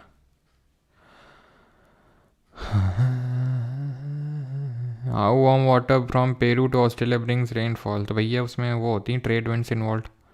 ये तो ज्योग्राफी का टॉपिक है, यहाँ नहीं, जहाँ जो हम लोग अलीनो में पढ़ते हैं। तो while learning to cook, Rajesh noticed that when he crushed a dozen of groundnuts in grinder, it gets lined with oil, whereas no oil is released when he grinds a bowl of cumin. What could be the reason behind the difference? तो भैया जब राजेश जो हैं उन्होंने groundnut पीसे, यानी मूंगफली PC, तो जब, क्योंकि राजेश जी जो है हमारी तरह थे, उनको जाना जिम, ठीक है। अब जिम वाले ने बोला था कि भैया पीनट बटर और खाओ, है ना, पीनट बटर खाओ। राजेश जी के पास नहीं है पैसे कि पीनट बटर ख़रीद सकें, काफ़ी कंफ्यूज हो गए हैं कि कौन सा ले कौन सा ना लें, ठीक है। काफ़ी सारे वीडियोस देखे, काफ़ी सारे फिटनेस इन्फ्लुएंसर से देखे, सब उनको स्पॉन्सर्ड लगे, इसलिए वो जो है हताहत होके, ठीक है, क्या किए, खुद ही लाए मूंगफली के जो दाने होते हैं और डाला मिक्सी ग्राइंडर में और दे शुरू पीनट बटर बनाना। तो जब उन्होंने बनाना शुरू किया तो उन्होंने देखा कि भाई ऐसे तो तेल टाइप निकल रहा है। लेकिन जब उन्होंने जीरा, ठीक है, तो जीरा, क्योंकि उनके घर में ऊँट था तो उसके मुंह में जीरा डालना था उनको, तो उसके लिए जीरा पीसना शुरू किया उन्होंने, तो जो है उससे कुछ ना निकला। तो क्यों ऐसा हुआ? क्योंकि ग्राउंड नट जो होता है उसमें फैट होता है, वो फैट, ठीक है, जो ऑयल के फॉर्म में रिलीज हुआ। क्लियर है? Organism when faced with new circumstances and surroundings start adapting new characteristic to fit into their environment. This is termed as, जीव जब नई परिस्थितियों और परिवेश का सामना करते हैं तो वे उस पर्यावरण के मुताबिक फिट होने के लिए लक्षणों को अपनाने लगते हैं। इसे क्या बोलते हैं? इससे हम बोलते हैं बिहेवियरल अडेप्टेशन। जैसे फॉर एग्जांपल आप, हाँ, जैसे फॉर एग्जांपल आप हो, मान लो आप अब मेरे घर में आ जाओगे, ठीक है, मैं तुमसे बोलूँ आओ बेटा मेरे घर में पढ़ाई करो, ठीक है, तो तुम जो हरकतें अपने घर में कर लेते हो इतनी आसानी से मेरे घर में थोड़ी ना करोगे। काफ़ी बिहेव करोगे, है ना, अच्छा बनने की कोशिश करोगे, है ना, अच्छे अच्छे शब्दों का प्रयोग करोगे, जबकि अच्छे अच्छे होगे नहीं तुम। तो ये क्या है, तुम अडेप्ट कर रहे हो, ठीक है, बिहेवियर अपना चेंज करो अडेप्ट करने के लिए, बिकॉज तुम नए सर्कमस्टांस नई सराउंडिंग में आ चुके हो, इसलिए, ठीक है। This saliva helps in the digestion of food in animals. What does it do? Saliva क्या करता है? तो सलाइवा बहुत ज़रूरी होता है। आप बोलते हैं ना मुंह में पानी आ गया खाना देखते ही, बहुत ज़रूरी है, पानी आए तो बहुत अच्छा है। क्यों? क्योंकि वो क्या करेगा, डाइजेशन में हेल्प करता है। आपका जो कॉम्प्लेक्स शुगर है, सही से बता ना कितने लोग मुंह में पानी आ गया, जबकि ना खाना ना कुछ, बस मुंह में पानी बोलते, मुंह में पानी आ गया होगा तुम में से काफ़ी के, सही से बताना, ठीक है। तो सलाइवा जो होता है ये क्या करता है, ये कॉम्प्लेक्स कार्बोहाइड्रेट को सिंपल में ब्रेक करता है, और ये कहीं पे भी नहीं होता है, मतलब हमारी बॉडी में खाना मुंह के अंदर जब के बाद नीचे जाएगा ना, कहीं नहीं है ब्रेक होता है, सिर्फ मुंह में ही होता है। इसीलिए बोला जाता है कि भाई बार बार चबाओ, 32 बार चबाओ, ये इसलिए बोला जाता है, ठीक है, क्योंकि वो फिर जो कॉम्प्लेक्स कार्बोहाइड्रेट है कहीं अंदर उसके लिए कोई एंजाइम ऐसा नहीं निकलता जो उसका पाचन करेगा। प्रोटीन फैट और सब के तो निकलते हैं, लेकिन कॉम्प्लेक्स के लिए नहीं। तो ये क्या करता है, ये स्टार्च को शुगर में ब्रेक करता है। तो हम पूरा समझ लेते हैं, ठीक है। ये होता है हमारा मुंह, ठीक है, ये है मुंह, ठीक है। यहाँ तुमने रखा खाना, यहाँ निकले तुम्हारे सलीवरी ग्लैंड से सलाइवा। सलाइवा ने काम किया क्या, सलाइवा ने काम किया कॉम्प्लेक्स कार्बोहाइड्रेट को सिंपल में ब्रेक किया। देन उसके बाद आपको पता है वो जाएगा किस में, फेरिंग्स में, फेरिंग्स के बाद ईसोफेगस में, ठीक है। लैरिंग्स में हवा जाती है, फेरिंग्स में खाना, देन उसके बाद ये आपका है ईसोफेगस, जिसको ग्रास नली बोलते हैं, ठीक है, फूड पाइप। तो इसमें इसमें जो क्या बोलते हैं उसको, क्या बोलते हैं उसको, जो मूवमेंट होता है, पेरिस्टालसिस, ठीक है। तो इसमें पेरिस्टालसिस के थ्रू, पेरिस्टालसिस मतलब मूवमेंट होता है कि भाई वो दब दब के खाना अपने आप को नीचे चला जाता है। मान लो तुमको हम उल्टा टांग दें और फिर तुमको खाना खिलाएं, तो खाना ऐसे नहीं ऊपर आ जाएगा, वो नीचे ही जाएगा, ठीक है, पेरिस्टालसिस के थ्रू। देन तुम्हारा ये पेट है, ठीक है। पेट में क्या होता है, पेट में तुम्हें पता है कि HCl रिलीज होगा, जो कोई अगर बैक्टीरिया वगैरह है तो उसको मार देगा, बहुत एसिडिक होता है गैस्ट्रिक जूस। और इसमें होगा आपका पेप्सिन, ठीक है। तो पेप्सिन क्या करेगा, प्रोटीन को अमीनो एसिड, लिखूंगा नहीं यार मैं, उम्मीद करता हूँ इतना तो आता होगा, ठीक है। पेप्सिन प्रोटीन को अमीनो एसिड में ब्रेक करेगा, और ये आपका एसिडिक मीडियम में काम कर सकता है। तो एसिडिक मीडियम में ही सिर्फ काम कर सकता है, और वो एसिडिक मीडियम बनाएगा HCl। देन यहाँ लगी होती हैं स्फिंक्टर मसल्स, जिसको आगे बढ़ाएंगी, ठीक है। स्फिंक्टर मसल्स जो होती हैं इसको आगे बढ़ाएंगी, और इसको कहाँ डालेंगे, इसको स्मॉल इंटेस्टाइन। ये क्या है, स्मॉल इंटेस्टाइन, ये छोटी आंत है ये, ठीक है। ये है स्मॉल इंटेस्टाइन, ठीक है, छोटी आंत है। इसकी लेंथ होती है 7 से 8 मीटर। इसमें क्या होता है, इसमें आते हैं secretions given by the pancreas, ठीक है, पैनक्रियास, और सेक्रेशन गिवन बाय जो लिवर होता है, ठीक है। तो पैनक्रियाज और लिवर सेक्रेशन देते हैं। ये लिवर जो कि ब्राउनिश कलर का होता है, ये क्या देता है, ये एक तो सेक्रीट करता है बाइल जूस, जो कि कहाँ पर स्टोर करके रखता है, ये गॉल ब्लैडर होता है, एक छोटा सा एकदम फिंगर लाइक मतलब स्ट्रक्चर होता है गॉल ब्लैडर, तो वहाँ पर स्टोर करके रखता है बाइल जूस को। एंड देन ये सेक्रीट करता है, इसमें होता है आपका लाइपेस, ठीक है, लाइपेस होता है। प्लस ये क्या करता है, सॉरी, ये क्या करता है आपका, इसमें होता है आपका ट्रिप्सिन, ठीक है, इसमें होता है आपका ट्रिप्सिन। क्या बोल रहा हूँ भाई ये मैं, बाइल जूस क्या करता है, ये मीडियम को, मतलब पैनक्रियाटिक जूस वाले सारे एंजाइम यहाँ लिखे दे रहा हूँ, ये मीडियम को बेसिक बनाता है, ठीक है। बाइल जूस जो है मीडियम को बेसिक बनाएगा, क्यों, क्योंकि पैनक्रियाटिक जूस जो होता है, ये जो पैनक्रियाज है ये सेक्रीट करेगा। अरे यार ये क्या हो रहा है भाई, आज नहीं, मतलब इस क्वेश्चन में जो सोच रहा हूँ वही नहीं रहा है। हरा कलर ले रहा हूँ तो नीला कलर आ रहा है। पैनक्रियाटिक जूस, ठीक है, पैनक्रियाटिक जूस जो है इसमें होते हैं आपके मेनली 2 एंजाइम, एक तो ट्रिप्सिन, ये वही काम करता है जो पेप्सिन करता है, लेकिन पेप्सिन एसिडिक मीडियम में काम कर सकता है, ट्रिप्सिन बेसिक में काम करेगा। बेसिक बनाएगा कौन, बाइल जूस, बी से बेसिक। प्लस इसमें निकलेगा लाइपेस, लाइपेस क्या करेगा, फैट को फैटी एसिड में ब्रेक करेगा। लेकिन बाइल जूस उससे पहले इमल्सिफिकेशन करता है फैट का, इमल्सिफिकेशन करेगा फैट्स का, और उसको देन छोटे छोटे मतलब ये बड़े बड़े फैट ग्लोब्यूल्स को छोटे छोटे फैट ग्लोब्यूल्स में तोड़ेगा। लाइपेस फैट को फैटी एसिड में ब्रेक करेगा, ठीक है। देन इसके बाद ये खाना जाएगा आपका कहाँ पर, बड़ी वाली आंत में जाएगा, ठीक है, बड़ी वाली आंत में जाएगा। ऐसे ऐसे हमने बड़ी आंत को ड्रॉ कर लिया, ठीक है। इसका जो अर्लियर पार्ट होता है उसको सीकम बोलते हैं, सीकम, ठीक है। और यहाँ पर होता है आपका कोलॉन, ठीक है। कोलॉन क्या करता है, वाटर एब्जॉर्प्शन में हेल्प करता है, वाटर एब्जॉर्प्शन में हेल्प करता है। देन होता है आपका रेक्टम और देन होता है एनस। यहाँ पर आता है रेक्टम और आता है आपका देन एनस, ठीक है, एनस आता है आपका। तो ये क्या है आपका पूरा एलिमेंट्री कैनाल, आहार नली बोलते हैं। आपका ये मुंह है, ठीक है, बकल कैविटी जिसको बोलते हैं। तो इस buccal cavity, oesophagus, stomach, small intestine, large intestine, rectum, anus, ये पार्ट होते हैं एलिमेंट्री कैनाल के। Liver is not a part of alimentary canal and so is not the pancreas, because ये यहाँ पर खाना नहीं जा रहा है, ये इन्वॉल्व तो है डाइजेस्टिव प्रोसेस में, लेकिन खाना यहाँ पे नहीं जा रहा है, ठीक है। तो आज से ध्यान रखेंगे, ये सलाइवा निकाल निकाल के खाना खाएंगे, ठीक है। इसीलिए अचार खाने को बोला जाता है ना, कि भाई अचार खाते हो तो आप उससे क्या है कि आपके सलेवरी ग्लैंड्स एक्टिवेट होते हैं, सलाइवा रिलीज करते हैं, एंड देन आप जो है वाटर ड्राइंग। अरे तुम बेटा भी जानते नहीं हो, पिकासो हम ही से तो सीखे हैं। अभी ये ड्राइंग जो है ना आज से 1000 साल बाद निकलेगी ऐसे ही, ठीक है। और देखना $1,000,000 में ना बिके तो बताना। अब तुम हो गई नहीं देखने के लिए, तुम्हें क्या बताएं बेटा, तुमको लग रहा होगा ऐसे ही बना दिए हैं, हंसी आ रही होगी। वही ना कि कदर नहीं है भाई, कदर नहीं है। असली जो सोने की पहचान है वो किसको होती है, सुनार को होती है, ठीक है। ऐसे ही तुम आर्टिस्ट हो नहीं, तो आर्टिस्ट को ही इसकी पहचान हो, किसी आर्टिस्ट को दिखाना, ठीक है। हाथों हाथ खरीद लेगा इस ड्राइंग को, हाथों हाथ, ठीक है। Xerophthalmia refers to the signs and symptoms of which sense organ related to the vitamin A deficiency. तो ears, nose, eyes या फिर टंग। तो ज़ेरोप्थाल्मिया किससे एसोसिएटेड है, तो ज़ेरोप्थाल्मिया आपका आईज से एसोसिएटेड है ना। जब विटामिन ए की डेफिशिएंसी, अच्छा लिखा, विटामिन ए की डेफिशिएंसी होती है तो आपका ज़ेरोप्थाल्मिया होता है, नाइट ब्लाइंडनेस यानी रतौंधी जिसको बोलते हैं, आपको रात में दिखता नहीं है ना, ब्लाइंडनेस हो जाती है।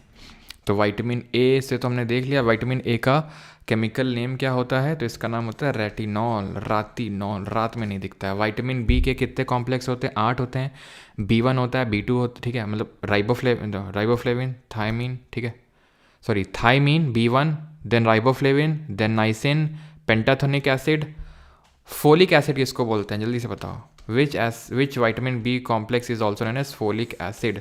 तो टोटल 8 कॉम्प्लेक्स होते हैं, B1 से लेकर B12 तक। B12 होता है आपका साइनोकोबालामीन, ठीक है। और विटामिन B1 से डेफिशिएंसी से डिजीज़ होती है बेरी, B3 से होती है पेलाग्रा जिसको 3D डिजीज़ बोलते हैं, B12 से होती है साइनोकोबालामीन। विटामिन सी का नाम है एस्कॉर्बिक एसिड, उसकी कमी से होती है स्कर्वी, ब्लीडिंग गम का प्रॉब्लम होता है, स्किन डिजीज़ हो जाती है, ठीक है। सिट्रस फ्रूट में, खट्टे फलों में देखने को मिलता है। विटामिन डी की कमी से रिकेट हो जाएगी और उसको कैल्सीफेरॉल के नाम से जानते हैं। विटामिन ई होता है टोकोफेरॉल, विटामिन के होता है फिलोक्यूनॉन उसका साइंटिफिक नेम, और उसकी कमी होती है तो ब्लड क्लॉटिंग नहीं होती है, खून का थक्का नहीं जमता है।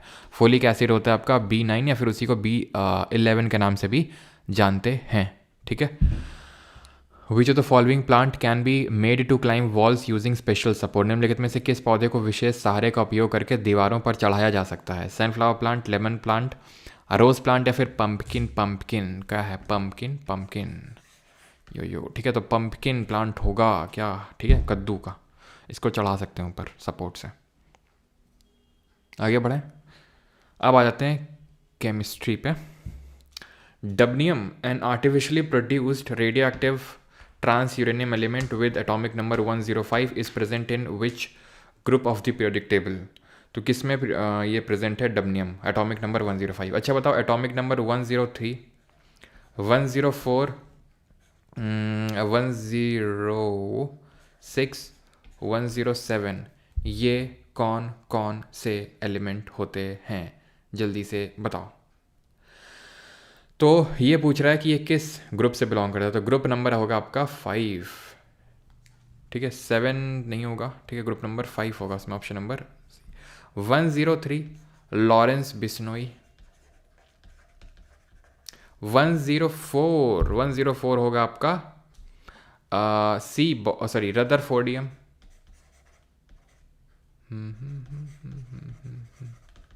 106 बॉर्जियम, ठीक है, एंड 107 बोरियम। कितने नेचुरली नेचुरल एलिमेंट हैं, ठीक है, नेचुरली फाउंड एलिमेंट है प्रेडिक्टेबल में 118 में, 118 में कितने नेचुरली फाउंड एलिमेंट हैं। और पहला आर्टिफिशियली प्रोड्यूस्ड, ठीक है, फर्स्ट आर्टिफिशियली प्रोड्यूस्ड कौन सा एलिमेंट था, आर्टिफिशियली प्रोड्यूस्ड, तो ये था आपका प्रोड्यूस्ड, ठीक है, that was your technetium, atomic number 43। 94 होते हैं, ठीक है, आपके नेचुरली अकरिंग एलिमेंट।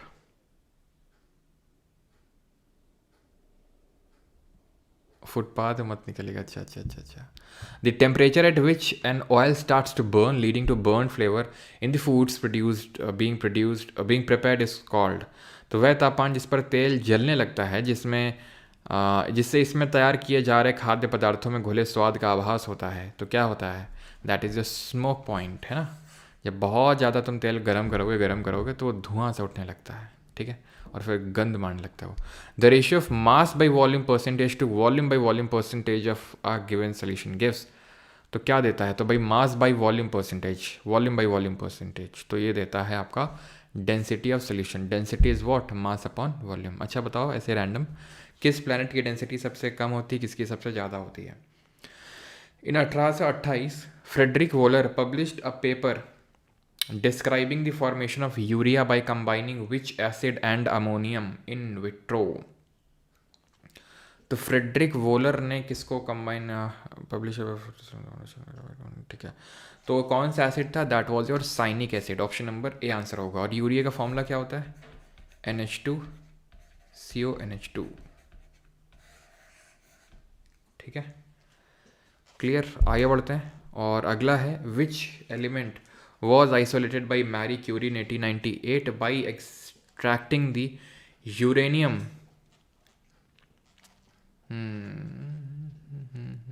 ठीक है, uranium radioactive components of pitch blend after removing uranium. तो पिच ब्लेंड क्या होता है, एक और होती है यूरेनियम की, UO2 इसका फॉर्मूला होता है, ठीक है, UO2, ठीक है, तो इसका फॉर्मूला होता है। तो इससे जो है मैडम जो मैरी क्यूरी हैं उन्होंने पोलोनियम को एक्सट्रैक्ट किया था, किसको, पोलोनियम को, राइट, ठीक है। और इन्होंने एक और डिस्कवर किया था, दैट वाज रेडियम, ठीक है, रेडियम भी था उसमें, ध्यान रखिएगा। और इनको नोबेल प्राइज भी मिला था, किसके साथ, हस्बैंड पीर क्यूरी और हेनरी बैक्वेरल, जिनके नाम पे बैक्वेरल नाम की क्या है, रेडियो एक्टिविटी की यूनिट है बैक्वेरल, ठीक है। कब मिला था, 1930 में। और ये पहली विमेन बन गई थी मैरी क्यूरी जिनको नोबेल प्राइज़ मिला। इंडियन विमेन कौन थी पहले जिनको नोबेल मिला,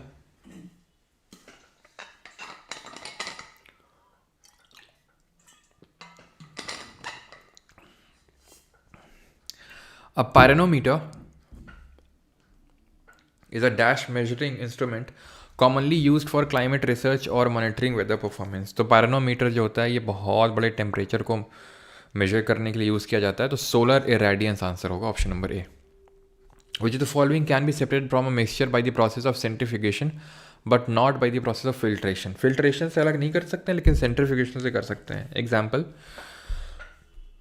फिल्ट्रेशन से इसलिए नहीं कर सकते क्योंकि ये जो पार्टिकल साइज है ना वो छोटा है, ये तो हेट्रोजेनस होता है, ठीक है।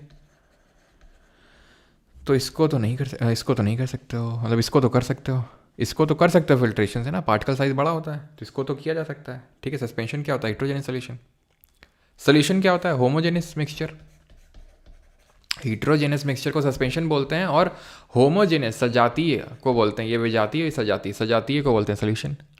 लेकिन जो होमोजेनस है फिल्ट्रेशन से तो नहीं प्रोसेस होगा, ठीक है, लेकिन वो सेंट्रीफ्यूगेशन से भी नहीं होगा। तो ऐसा क्या है जो सेंट्रीफ्यूगेशन से तो हो जाए लेकिन फिल्ट्रेशन से ना हो, तो वो है आपका कोलॉइड, जिसमें कि पार्टिकल साइज छोटा होता है हेट्रोजेनस से लेकिन बड़ा होता है होमोजेनस से, ठीक है। लेकिन ध्यान रखना इसको हम ट्रीट हेट्रोजेनस करते हैं, ये दिखता तो होमोजेनस की तरह है लेकिन होता हेट्रोजेनस है, ठीक है। और कोलाइड जो होता है इसमें हमें डिस्पर्ज फेज और डिस्पर्सिव मीडियम देखने को मिलता है। और कमेंट करके ये बताएं कि क्या ये टिंडल इफेक्ट शो करता है कोलाइड। और सभी लोग भाई गर्दन घुमा लीजिए, नहीं तो मेरी तरह दर्द से कराएंगे कुछ टाइम बाद आप भी।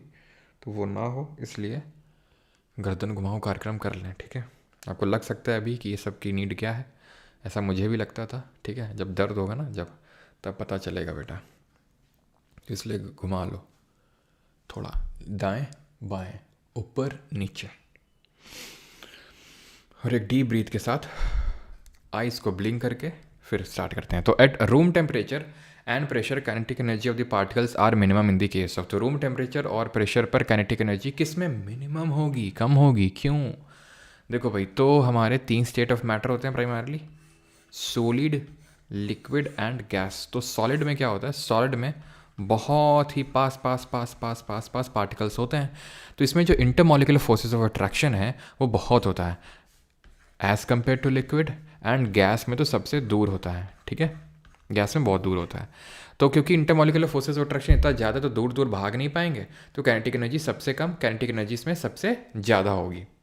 और सबसे ज़्यादा हमें, मैंने आपको अच्छा नहीं बताया, ध्यान रखिएगा, जो गैस होती हैं दे एग्जिबिट बिहेवियर यूनिफॉर्मिटी। आपसे क्वेश्चन पूछता है कि which state of matter exhibit behaviour uniformity, it is gas.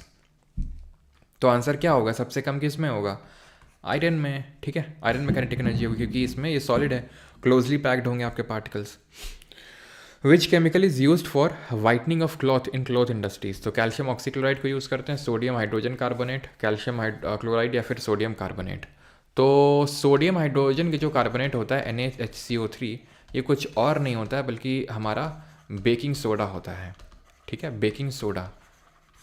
इसको कहाँ पर यूज़ करते हैं, तो इसको हम आग बुझाने में यूज़ करते हैं, जी हाँ, एसिड फायर एक्सटिंग्विशर में यूज़ करते हैं इसको हम, सोडा एसिड फायर एक्सटिंग्विशर, जहाँ पर H2SO4 एक पतली सी, मतलब क्या बोलते हैं, एक ट्यूब टाइप डली होगी, ठीक है, इस एक फायर एक्सटिंग्विशर के अंदर H2SO4 की, तो जब निकलता है बेकिंग सोडा रिएक्ट करता है एसिड के साथ, तो कार्बन डाइऑक्साइड गैस निकलती है, तो इसीलिए इसको बेकिंग इंडस्ट्री में भी यूज़ करते हैं, ठीक है। बेकिंग इंडस्ट्री में यूज़ करते हैं, केक्स वगैरह यहाँ सब बनाने में, ठीक है, पकौड़ा वगैरह बनाने में, ठीक है। और कहाँ यूज़ करते हैं, और इसको यूज़ करते हैं एज एन एंटासिड के तौर पे, पेट की एसिडिटी ख़त्म करने के लिए।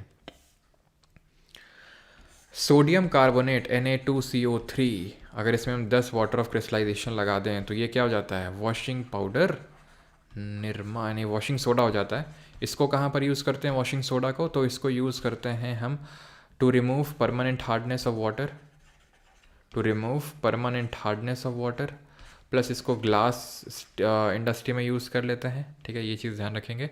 तो आंसर यहाँ होगा calcium oxychloride, calcium oxychloride.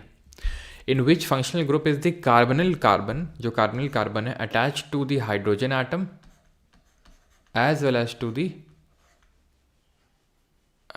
Okay, as well as to the carbon, okay, ठीक है। तो कार्बनिल कार्बन वो है जिसमें ऑक्सीजन ग्रुप अटैच्ड है, ठीक है। तो ये किस में होता है, CHO किस में होता है, CHO। तो CHO होता है आपका aldehyde, option number A answer होगा। कार्बोक्सिलिक एसिड क्या होता है, COOH होता है, ठीक है। कीटोन ग्रुप क्या होता है, COO, कार्बनिल ग्रुप जो है कार्बन, यहाँ कार्बन, ठीक है, तो कार्बन कार्बन, ठीक है। एमाइड्स तो यार NH2 होते हैं, ये तो होंगे ही नहीं, है ना। चलो, तो ये आपके फंक्शनल ग्रुप है, थोड़ा सा ध्यान रखिएगा। कीटोन ये मैंने आपको बताया, यहाँ पर अल्काइल ग्रुप है, यहाँ अल्काइल ग्रुप है। और अगर अल्काइल ग्रुप और अल्काइल ग्रुप के बीच में कार्बन और कार्बन में ऑक्सीजन तो कीटोन, लेकिन अगर अल्काइल ग्रुप से डायरेक्टली अटैच्ड है, लिखा नहीं यहाँ पे, ले है ये, अगर डायरेक्टली अटैच्ड ऑक्सीजन तो उसको ईथर बोलते हैं। ईस्टर क्या होते हैं, ईस्टर स्वीट स्मेलिंग कंपाउंड होते हैं जो अल्कोहल और एसिड के रिएक्शन से बनते हैं, जैसे ये ROH है, ठीक है। ये मैं COOH ले लूँ तो क्या होगा ना, ये पानी निकल जाएगा, ये HOH निकल जाता है, पानी जो है निकाल देते हैं हम ऐसे, और RCOR बन जाता है, जो ईस्टर होता है वो, ठीक है। In which year was the Nobel prize awarded jointly to Eric Cornell, Wolfgang Ketterle, Carl Wieman for the achievement of Bose Einstein condensation in dilute gases of alkali atoms, बताइए। तो कब इनको मिला था नोबेल, तो देखो अभी मैंने आपको पढ़ाए थे 3 state of matter, solid, liquid, gas. 4th state of matter होता है आपका, 4th स्टेट ऑफ मैटर होता है प्लाज्मा। प्लाज्मा क्या है, एक तरह से आयोनाइज्ड गैस है। 5th स्टेट ऑफ मैटर क्या है, बोसॉन है, सब कौन आया भाई ये? सो बोसॉन की अगर बात करें सबसे पहले 1924-25 में, मतलब 1921 में सबसे पहले सत्येंद्र नाथ बोस ने कॉन्सेप्ट रखा था बोसॉन्स का, ठीक है। इस तरह से बोसॉन्स होते हैं क्या, तो सुपर कूल्ड, ठीक है, आयनाइज्ड। देखो भैया, अगर गैस को अगर हम हीट कर दें प्लाज्मा, अगर गैस को हम कूल कर दें, सुपर कूल कर दें at absolute zero, absolute zero का मतलब है 0 केल्विन या फिर -273 डिग्री सेल्सियस, तो बोसॉन्स बन जाते हैं। सुपर कूल्ड मतलब ये सब जो एटम्स हैं ना वो आपस में मिल जाएंगे और एक एंटिटी की तरह बिहेव करने लगते हैं वो फिर। तो 1924-25 के टाइम पे आइंस्टीन जी ने कॉन्सेप्ट दिया था, मतलब बोस जी ने 1921 में, देन उसके बाद आइंस्टीन जी ने फर्दर इस पे काम किया था, तो इसीलिए बोसॉन्स उन दोनों लोग के नाम पे, बोस आइंस्टाइन बोसॉन, तो बोसॉन इस तरह से नाम पड़ा। लेकिन उस समय बोसॉन्स बना नहीं पाए थे ये लोग, क्योंकि इस तरह से लेबोरेटरी में सूटेबल एब्सोल्यूट ज़ीरो कंडीशन बना पाना काफ़ी मुश्किल था। तो बाद में एरिक कॉर्नेल और कार्ल वीमैन, इन दोनों लोगों ने रुबीडियम गैस के एटम्स लिए थे और बोसॉन्स को बनाया था। देन बाद में वोल्फगैंग केटरले ने, इन्होंने कब किया था ये रुबीडियम के एटम्स के साथ जो काम है ये 1995 में, 1995 में। फिर साल 1999 में, 1999 में वोल्फगैंग केटरले ने सोडियम के जो एटम्स हैं उसके बोसॉन्स बनाए थे। तो बाद में तीनों लोगों को कलेक्टिवली 2001 में नोबेल प्राइज़ जो है दिया गया था, ठीक है। ये भी बना रहे थे, दोनों लोग बना रहे थे, ये भी लगे हुए थे, तो नोबेल वालों ने बोला चलो तुम भी जल्दी से बना लो, फिर तीनों लोग को इकट्ठा ही दे देंगे, क्यों अलग अलग दें। What is the atomic number of lawrencium देख चुके हैं। 101 किसका होता है बताना, तो 103 इसका आंसर हो जाएगा। 101 होता है मेंडेलिवियम का, मेंडेलिवियम, ठीक है। लॉरेंशियम की अगर बात करें तो यहाँ पर आप देख पा रहे होंगे, ये हम पढ़ते हैं कि ये जो 6th पीरियड है और जो 7th पीरियड है, तो इनको हम यहाँ पर 6th पीरियड और आपका जो 3rd ग्रुप है, तो वहाँ पर ये लॉरेंशियम आता है, और उसके आगे आने वाले 14 एलिमेंट, यानी इन टोटल 15 एलिमेंट, इनकी सेम प्रॉपर्टी होती है, सिमिलर प्रॉपर्टी होती है। इसी तरह 7th पीरियड और 3rd ग्रुप में आता है एक्टीनियम, और उसके आगे आने वाले 14 एलिमेंट की सिमिलर प्रॉपर्टी होती है, तो इसको हम पढ़ते हैं लालू, ठीक है। और ये एक्टीनियम से लेकर लॉरेंशियम तक, तो टोटल 15 इसमें इनको हम F ब्लॉक एलिमेंट के नाम से भी जानते हैं, और F ब्लॉक को ही हम इनर ट्रांजिशन मेटल्स के नाम से जानते हैं, इनर ट्रांजिशन मेटल्स के नाम से भी जानते हैं। तो ये चीज़ आपको ध्यान में रखनी है, किसमें, ध्यान में।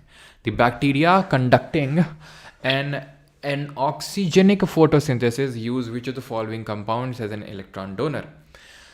ना, एक तो होता है नॉर्मल फोटोसिंथेसिस, जिसमें कि आपको पता है कि कार्बन डाइऑक्साइड और वाटर का यूज़ करके जो प्लांट्स होते हैं खाना बनाते हैं, ऑक्सीजन रिलीज़ करते हैं। लेकिन एन ऑक्सीजनिक फोटोसिंथेसिस में there is no release of oxygen, no release of oxygen, because यहाँ पर वाटर का यूज़ होता ही नहीं है एज इलेक्ट्रॉन डोनर। यहाँ पर हाइड्रोजन सल्फाइड H2S, जिसको हम क्या बोलते हैं, जिसको हम बोलते हैं गैस विथ रॉटन एग स्मेल, यही तो बोलते हैं, गैस विथ रॉटन एग स्मेल। तो यही जो होती है इस गैस का यूज़ करते हैं कुछ जो हमारे बैक्टीरिया लोग होते हैं, वो इस तरह का फोटोसिंथेसिस परफॉर्म करते हैं, और hydrogen sulphide as a electron donor act करता है। नॉर्मल जो फोटोसिंथेसिस होता है उसमें वाटर एक्ट करता है, ठीक है। 40th, when did Michael Faraday discover electromagnetic induction, the principle behind the electric transformer and generator. Michael Faraday ने कब डिस्कवर किया था? और माइकल फैराडे ने जो है एक इम्पॉर्टेंट कंपाउंड है जो एरोमेटिक कंपाउंड है हमारी ऑर्गेनिक केमिस्ट्री में। ऑर्गेनिक केमिस्ट्री का ये समझ लो कि ऑर्गेनिक केमिस्ट्री शुरू ही वहीं से होती है, उसकी डिस्कवरी करी थी। बताओ, ध्यान से ज़्यादा मेडिटेशन सेशन कब से होगा सर? देखते हैं यार, अगले वीक से थोड़ा सा टाइम नहीं मिल पा रहा है, क्योंकि एक्चुअली है क्या ना, CDS का भी एग्ज़ाम आने वाला है, तो CDS के लिए परमार ऑफिसर्स चैनल पे मैं कुछ शुरू करने का सोच रहा हूँ, तो उसकी वजह से भी टाइम, और फैट मैन लिटिल बॉय पे तो काम चल ही रहा है, तो काफ़ी हेक्टिक हो जाता है शेड्यूल। और उसके अलावा एक और चीज़ पे काम चल रहा है जो वो अभी मैं आपको नहीं बता रहा हूँ, वो आपको शायद आने वाले आज कितनी है 10, तो लगभग आने वाले 10-12 दिन में पता चल जाएगा वो चीज़ आपको, ठीक है। तो वो चीज़ चल रही है, फैट में लिटिल बॉय भी चल रहा है, CDS के लिए भी स्टार्ट करने का सोच रहा हूँ मैं, ठीक है, क्योंकि काफ़ी लोग वेरी आ रहा है सर CDS का स्टार्ट करो, CDS का स्टार्ट करो, तो ये थोड़ी सी दिक्कतें हैं। तो आंसर क्या होगा इसका? हाँ, बेंजीन तो होगा, बेंजीन की इन्होंने डिस्कवरी करी थी, बिल्कुल ठीक है, बेंजीन। और 1831 में, ठीक है, ऑप्शन नंबर डी। ये फैट मैन लिटिल बॉय क्या चीज़ है? ये चीज़ बड़ी है मस्त मस्त, वो तुमको जब अनाउंसमेंट होगा तब पता चलेगा, ठीक है।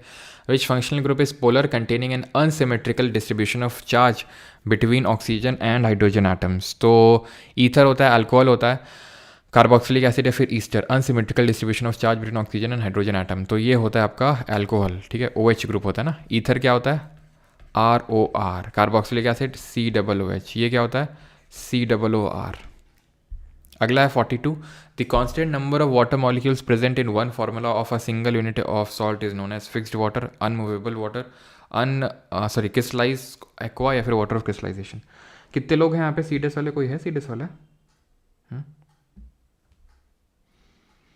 सारा कुछ सस्पेंस जल्दी जल्दी रिवील हो जाएगा।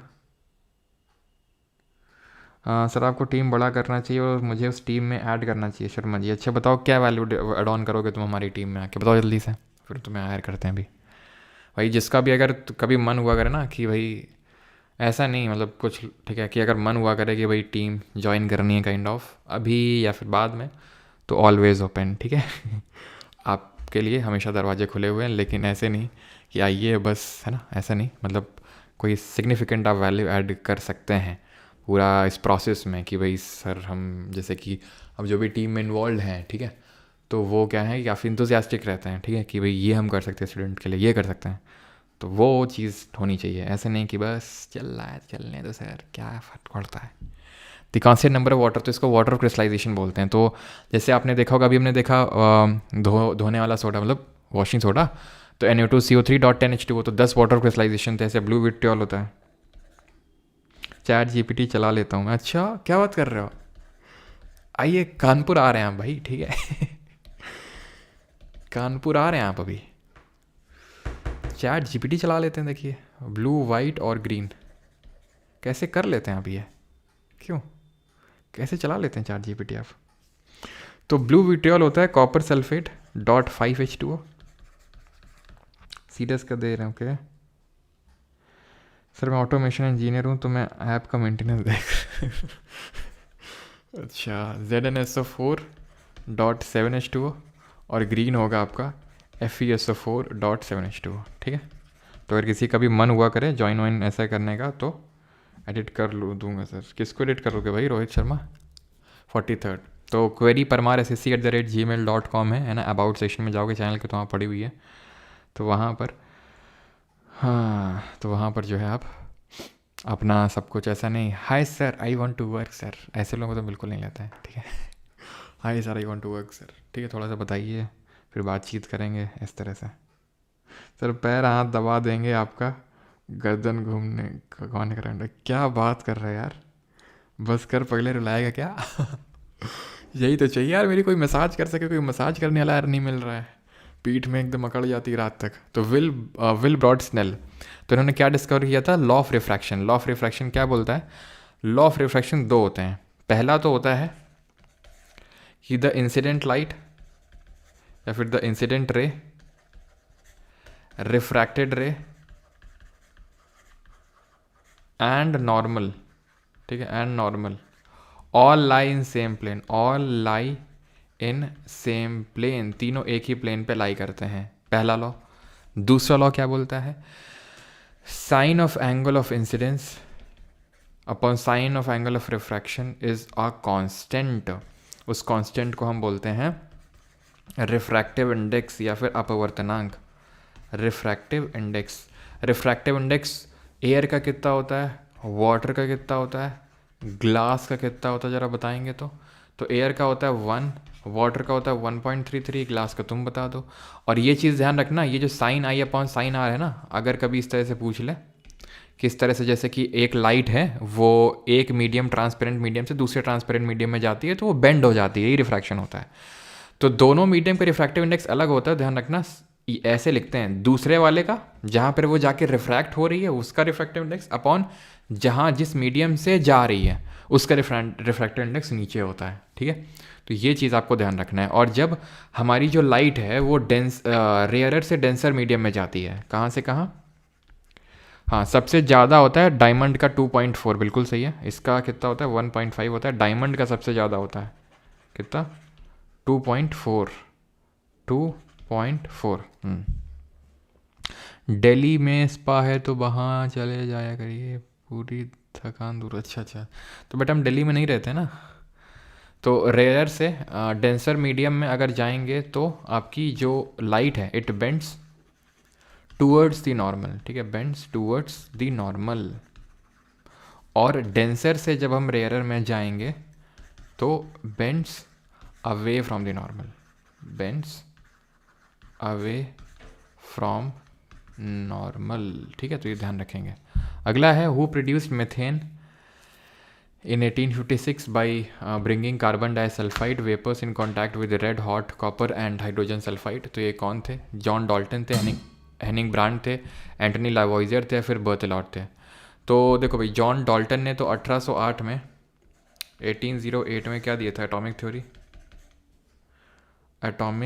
थ्योरी है ना, परमाणु सिद्धांत दिया था। लेवॉइजियर की अगर बात करेंगे तो इन्होंने लॉ ऑफ कंजर्वेशन ऑफ मास दिया था, यानी कि द्रव्यमान की संरक्षण, ठीक है, संरक्षण का सिद्धांत, law of conservation of mass, कि mass can neither be created not be destroyed in a reaction. और मर्सिलियन बर्थेलॉट ने ये जो है मेथेन को क्या किया था? सिंथेसाइज किया था। मेथेन को जो है ध्यान रखिएगा, इसको हम मेथेन को मार्श गैस के नाम से भी जानते हैं, और मेथेनॉल को किस नाम से जानते हैं? वुड स्पिरिट के नाम से जानते हैं। ये होती है मार्श गैस, जो एक तरह का हमारा सबसे प्राइमरी फॉर्म ऑफ एल्केन है, ठीक है, सबसे कॉमन, मतलब सबसे primary. A standard rain gauge is a metrological instrument consisting of a collector a what shape connected to a measuring tube that is used to measure rainfall per unit area at a given time, disc shaped, J shaped, funnel shaped या फिर prism shaped। तो ये आपका जो rain gauge होता है ये funnel shape का होता है, ऑप्शन नंबर सी, ठीक है, रेन वाटर को मेजर करने के लिए यूज़ किया जाता है। Increase concentration of suspended solid in water and their accumulation bottoms when they are undesirable creates what kind of water pollution। तो किस टाइप का वाटर पोल्यूशन क्रिएट करता है? तो ये जो है आपका सिल्टेशन को क्रिएट करता है। What? Siltation. Alright. 47 which alkyne with chemical formula CH triple bond CH appears as a colorless liquefied gas with a sweet odor? Ethyne, 1-hexine, 1-butine या फिर 1-propine?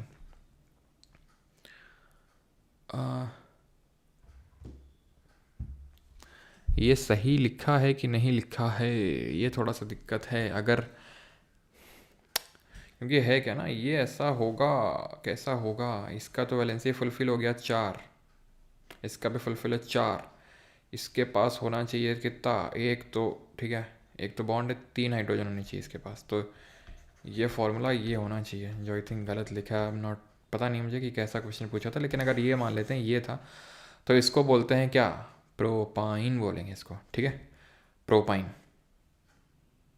क्या बोलेंगे? प्रोपाइन बोलेंगे, 1-प्रोपाइन, ऑप्शन नंबर डी, ठीक है। और जो हमारे सैचुरेटेड, आपको ये चीज़ पता होनी चाहिए कि जो हमारे हाइड्रोकार्बन्स होते हैं, ठीक है, तो उनको हम 2 पार्ट में डिवाइड करते हैं। एक तो सैचुरेटेड होते हैं यानी संतृप्त बोलते हैं एक को, और एक होते हैं अनसैचुरेटेड यानी कि असंतृप्त।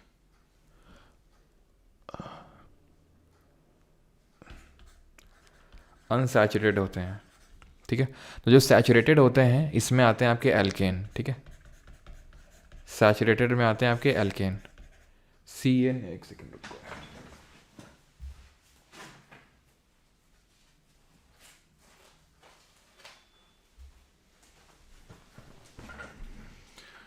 ठीक है। तो इसमें आता है आपका, इसका जनरल फॉर्मूला होता है CnH2n+2, ठीक है। और जो अनसैचुरेटेड होते हैं उसमें आते हैं आपके एल्कीन और एल्काइन, ठीक है, एल्कीन CnH2n का जनरल फॉर्मूला होता है, और ये होते हैं आपके एल्काइन, जिनका जनरल फॉर्मूला क्या होता है? CnH2n-2। तो इनको हम प्यार से बोलते हैं क्या? पैराफिन्स, और इनको हम प्यार से बोलते हैं ओलिफिन्स। ये बर्न करते हैं आपके क्लियर ब्लू फ्लेम में, क्लियर ब्लू फ्लेम में बर्न होते हैं, और ये आपके येलो सूटी फ्लेम में, येलो सूटी फ्लेम में बर्न होते हैं ये, ठीक है। चलिए 48 करिए जल्दी से। इसमें पूछ रहा है कि ऑर्डर आपको बताना है एलिमेंट, कंपाउंड और होमोजेनियस मिक्सचर का, यानी पहला वाला आपका होना चाहिए एलिमेंट, दूसरा वाला कंपाउंड, और तीसरा वाला होमोजेनियस मिक्सचर।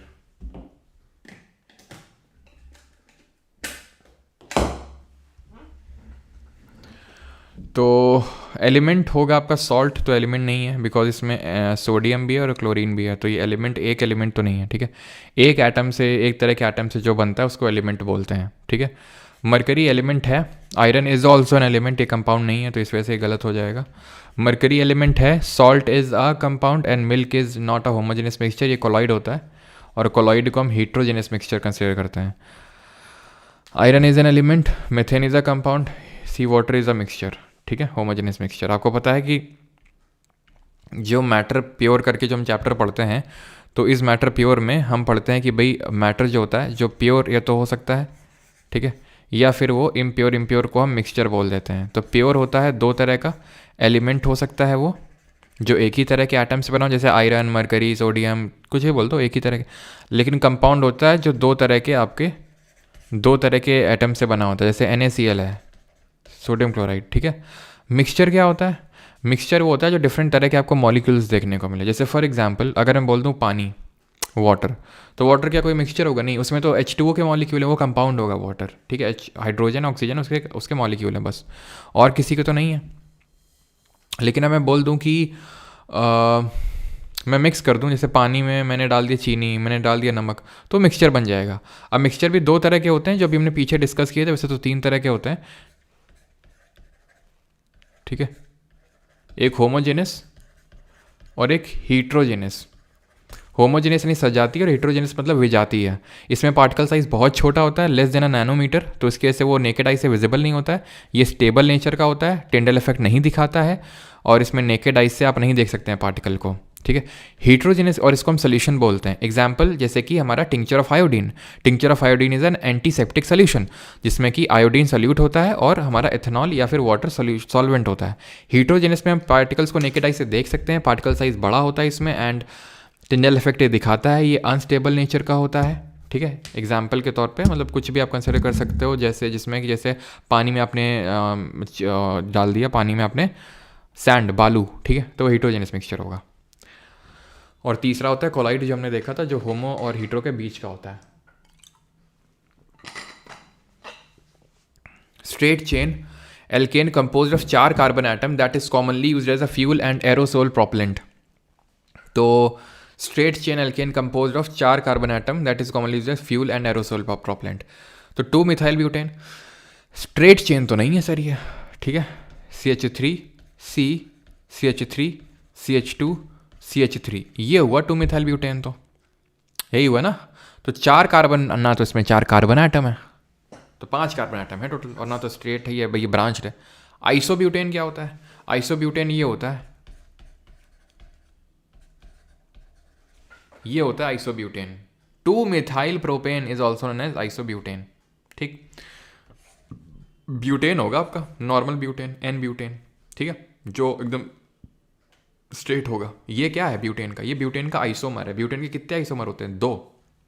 एक तो N ब्यूटेन नॉर्मल, जो आप ऐसे बनाओगे, CH3 CH2 CH2 CH3, ये नॉर्मल ब्यूटेन है। ये आपका आइसोब्यूटेन है, जो है इसका आइसोमर है। आइसोमर क्या होते हैं?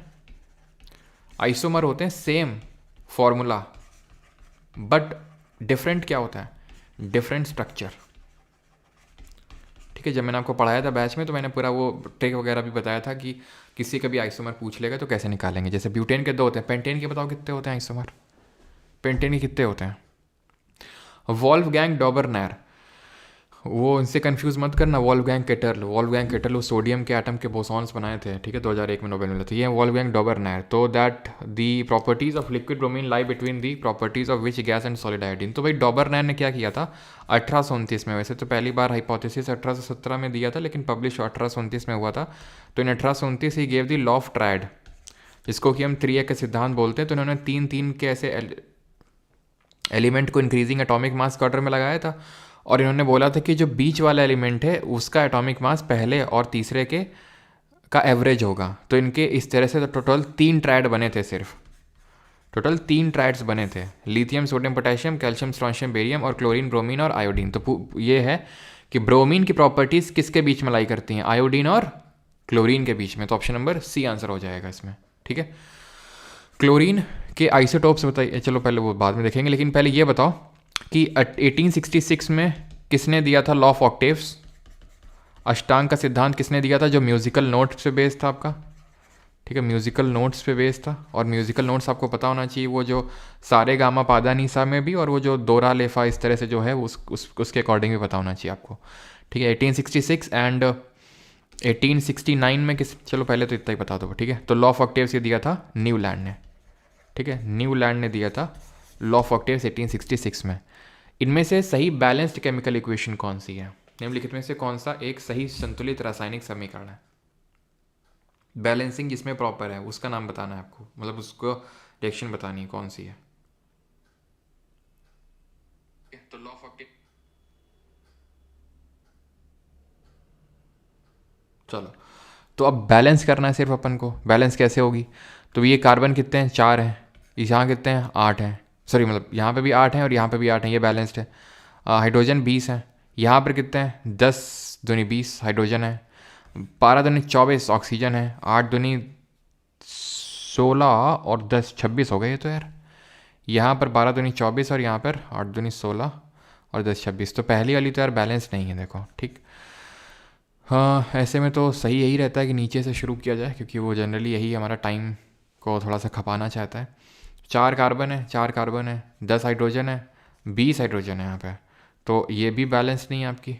8 कार्बन है, 8 कार्बन है, 2 10 दूनी 20, ठीक है, 20 आपके हाइड्रोजन है और 20 ही हाइड्रोजन, 20 यहाँ हाइड्रोजन है, 20 ऑक्सीजन है, 8 दूनी 16। हाँ हाँ हाँ हाँ हाँ, ये भी बैलेंस नहीं, यानी कि ये वाली आपकी होगी बैलेंस्ड। पहले ऑक्सीजन से ही देख लेते हैं। 13 दूनी 26, 10 और 8 दूनी 16, 26 बैलेंस हो रहा है, ठीक है। यही आंसर होगा। 8 कार्बन आप देख सकते हैं, 8 कार्बन है, तो ऑप्शन नंबर डी। तो सही यही होता है इन क्वेश्चन में कि आप नीचे से शुरू करें। Which of the following element are present in urea? तो यूरिया में क्या होता है? तो यूरिया NH2CuNH2, नाइट्रोजन है, कार्बन है, हाइड्रोजन है, ऑक्सीजन है, तो ऑप्शन नंबर डी, ठीक है। बर्टल वोलर ने इसको सिंथेसाइज किया था। Which Russian chemist periodic table was published in a German magazine in 1872? किस रूसी रसायनज्ञ की आवर्त सारणी 1872 में एक जर्मन पत्रिका में प्रकाशित हुई थी? Lothar Meyer, Henry Moseley, Dmitri Mendeleev या फिर जॉन वॉल्फगैंग डॉबरनायर? तो डॉबरनायर ने लॉ ऑफ ट्राइड दिया था 1827 में, ये तो होंगे नहीं, ठीक है। हेनरी मॉजले ने तो 1913 में अपनी मॉडर्न पीरियोडिक टेबल दी थी, ठीक है, मॉडर्न पीरियोडिक टेबल, ठीक है, 1913 में। और 1869 में दिमित्री मेंडलीव ने अपनी पीरियोडिक टेबल दी थी। दिमित्री मेंडलीव, जिनको कि हम father of modern periodic table के नाम से भी जानते हैं, ठीक है। बस अंतर ये था कि जो मॉजले ने दी थी, जो मॉडर्न पीरियोडिक टेबल है, ये बेस्ड थी एटॉमिक नंबर पे। इन्होंने बताया था कि जो केमिकल प्रॉपर्टीज़ हैं एलिमेंट की, वो एटॉमिक नंबर पे बेस्ड होती हैं, जिसको कि Z से रिप्रेजेंट किया गया, एटॉमिक मास को A से रिप्रेजेंट किया जाता है, ना कि एटॉमिक मास पे। अभी तक जितने भी थे, चाहे मेंडलीव थे, डॉबरनायर थे, न्यूलैंड थे, सब ने वही एटॉमिक मास बोला था। लोथर मेयर जाने जाते हैं एक ग्राफ प्लॉट करने के लिए, जिसमें कि उन्होंने किस तरह से एटॉमिक नंबर, जो एटॉमिक वॉल्यूम है, ठीक है, और एटॉमिक नंबर का ये ग्राफ प्लॉट किया था, और ये बताया था किस तरह से प्रॉपर्टीज़ डिफ़र करती हैं। तो वॉल्यूम और ये एटॉमिक नंबर का ग्राफ प्लॉट किया था लोथर मेयर ने। ये भी 1869 में ही किया था इन्होंने, जिस साल मेंडलीव ने अपनी पीरियोडिक टेबल दी थी उसी साल, ठीक है। अगला सवाल है, which law of thermodynamics states that energy can not be created and not और डिस्ट्रॉयड, ओनली ट्रांसफर्ड और कन्वर्टेड? हम ना तो क्रिएट कर सकते हैं, ना तो डिस्ट्रॉय, सिर्फ ट्रांसफ़र कर सकते हैं।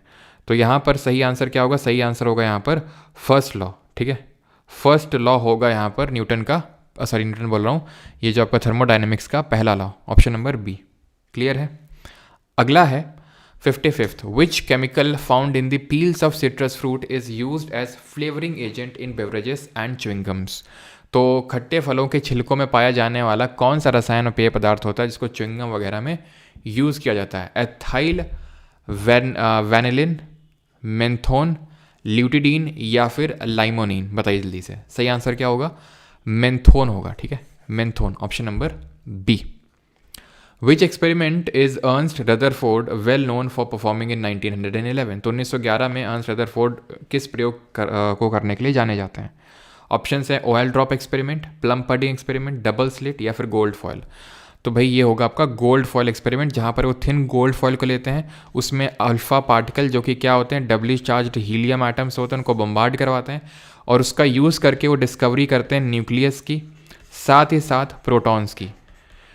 जहाँ पर वो ऑब्जर्व करते हैं कि सिर्फ कुछ ही अल्फ़ा पार्टिकल, सॉरी ज़्यादातर अल्फ़ा पार्टिकल तो निकल जाते हैं गोल्ड जो फॉयल होती है उसके बियॉन्ड, कुछ जो होते हैं वो रिबाउंड करते हैं, बहुत कुछ होते हैं इक्का दुक्का जो रिबाउंड करते हैं, और कुछ होते हैं जो डिफ्लेक्ट करते हैं ग्रेट एंगल पे। डबल स्लिट तो यार ये यंग्स का होता है, यंग्स डबल स्लिट एक्सपेरिमेंट जो फिजिक्स में पढ़ते हैं 11th-12th में आपने पढ़ा होगा। प्लम पुडिंग मॉडल किसने दिया था? Who gave the plum pudding model? तो ये जे थॉमसन ने दिया था, जिन्होंने किसकी डिस्कवरी करी थी?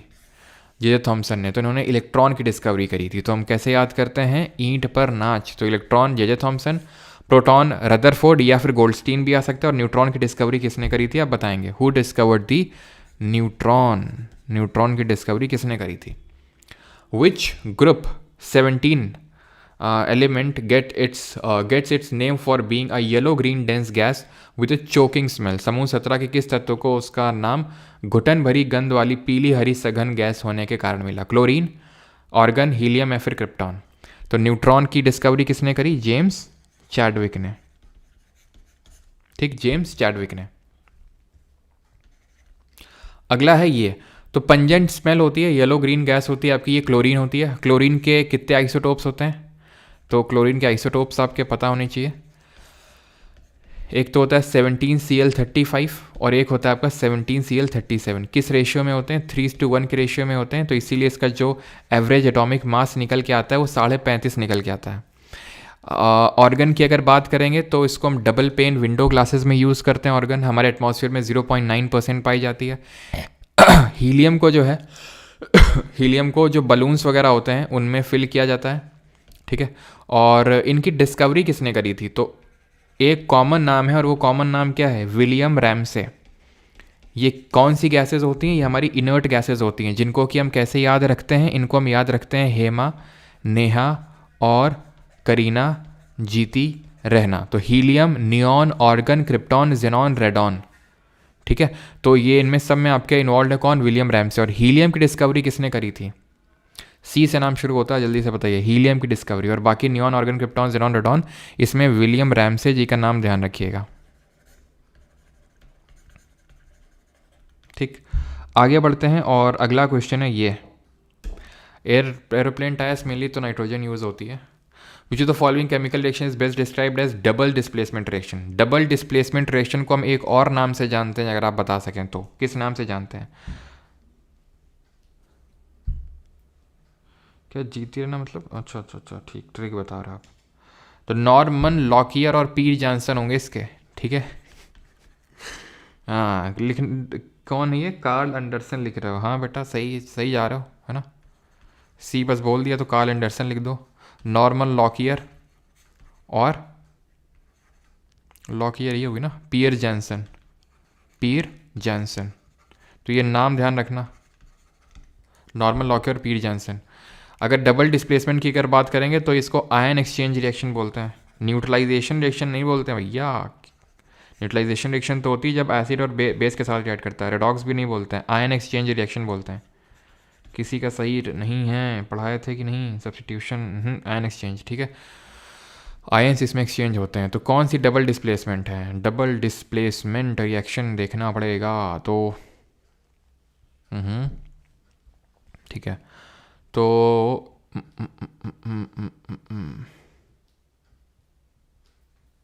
ये तो यार डबल डिस्प्लेसमेंट नहीं, ये तो सिर्फ डिस्प्लेसमेंट है, सिर्फ डिस्प्लेसमेंट है। डिस्प्लेसमेंट रिएक्शन कब होती है? जब एक हायर रिएक्टिव जो मेटल होता है वो लोअर रिएक्टिव मेटल को डिस्प्लेस कर देता है उसके सोल्यूशन से।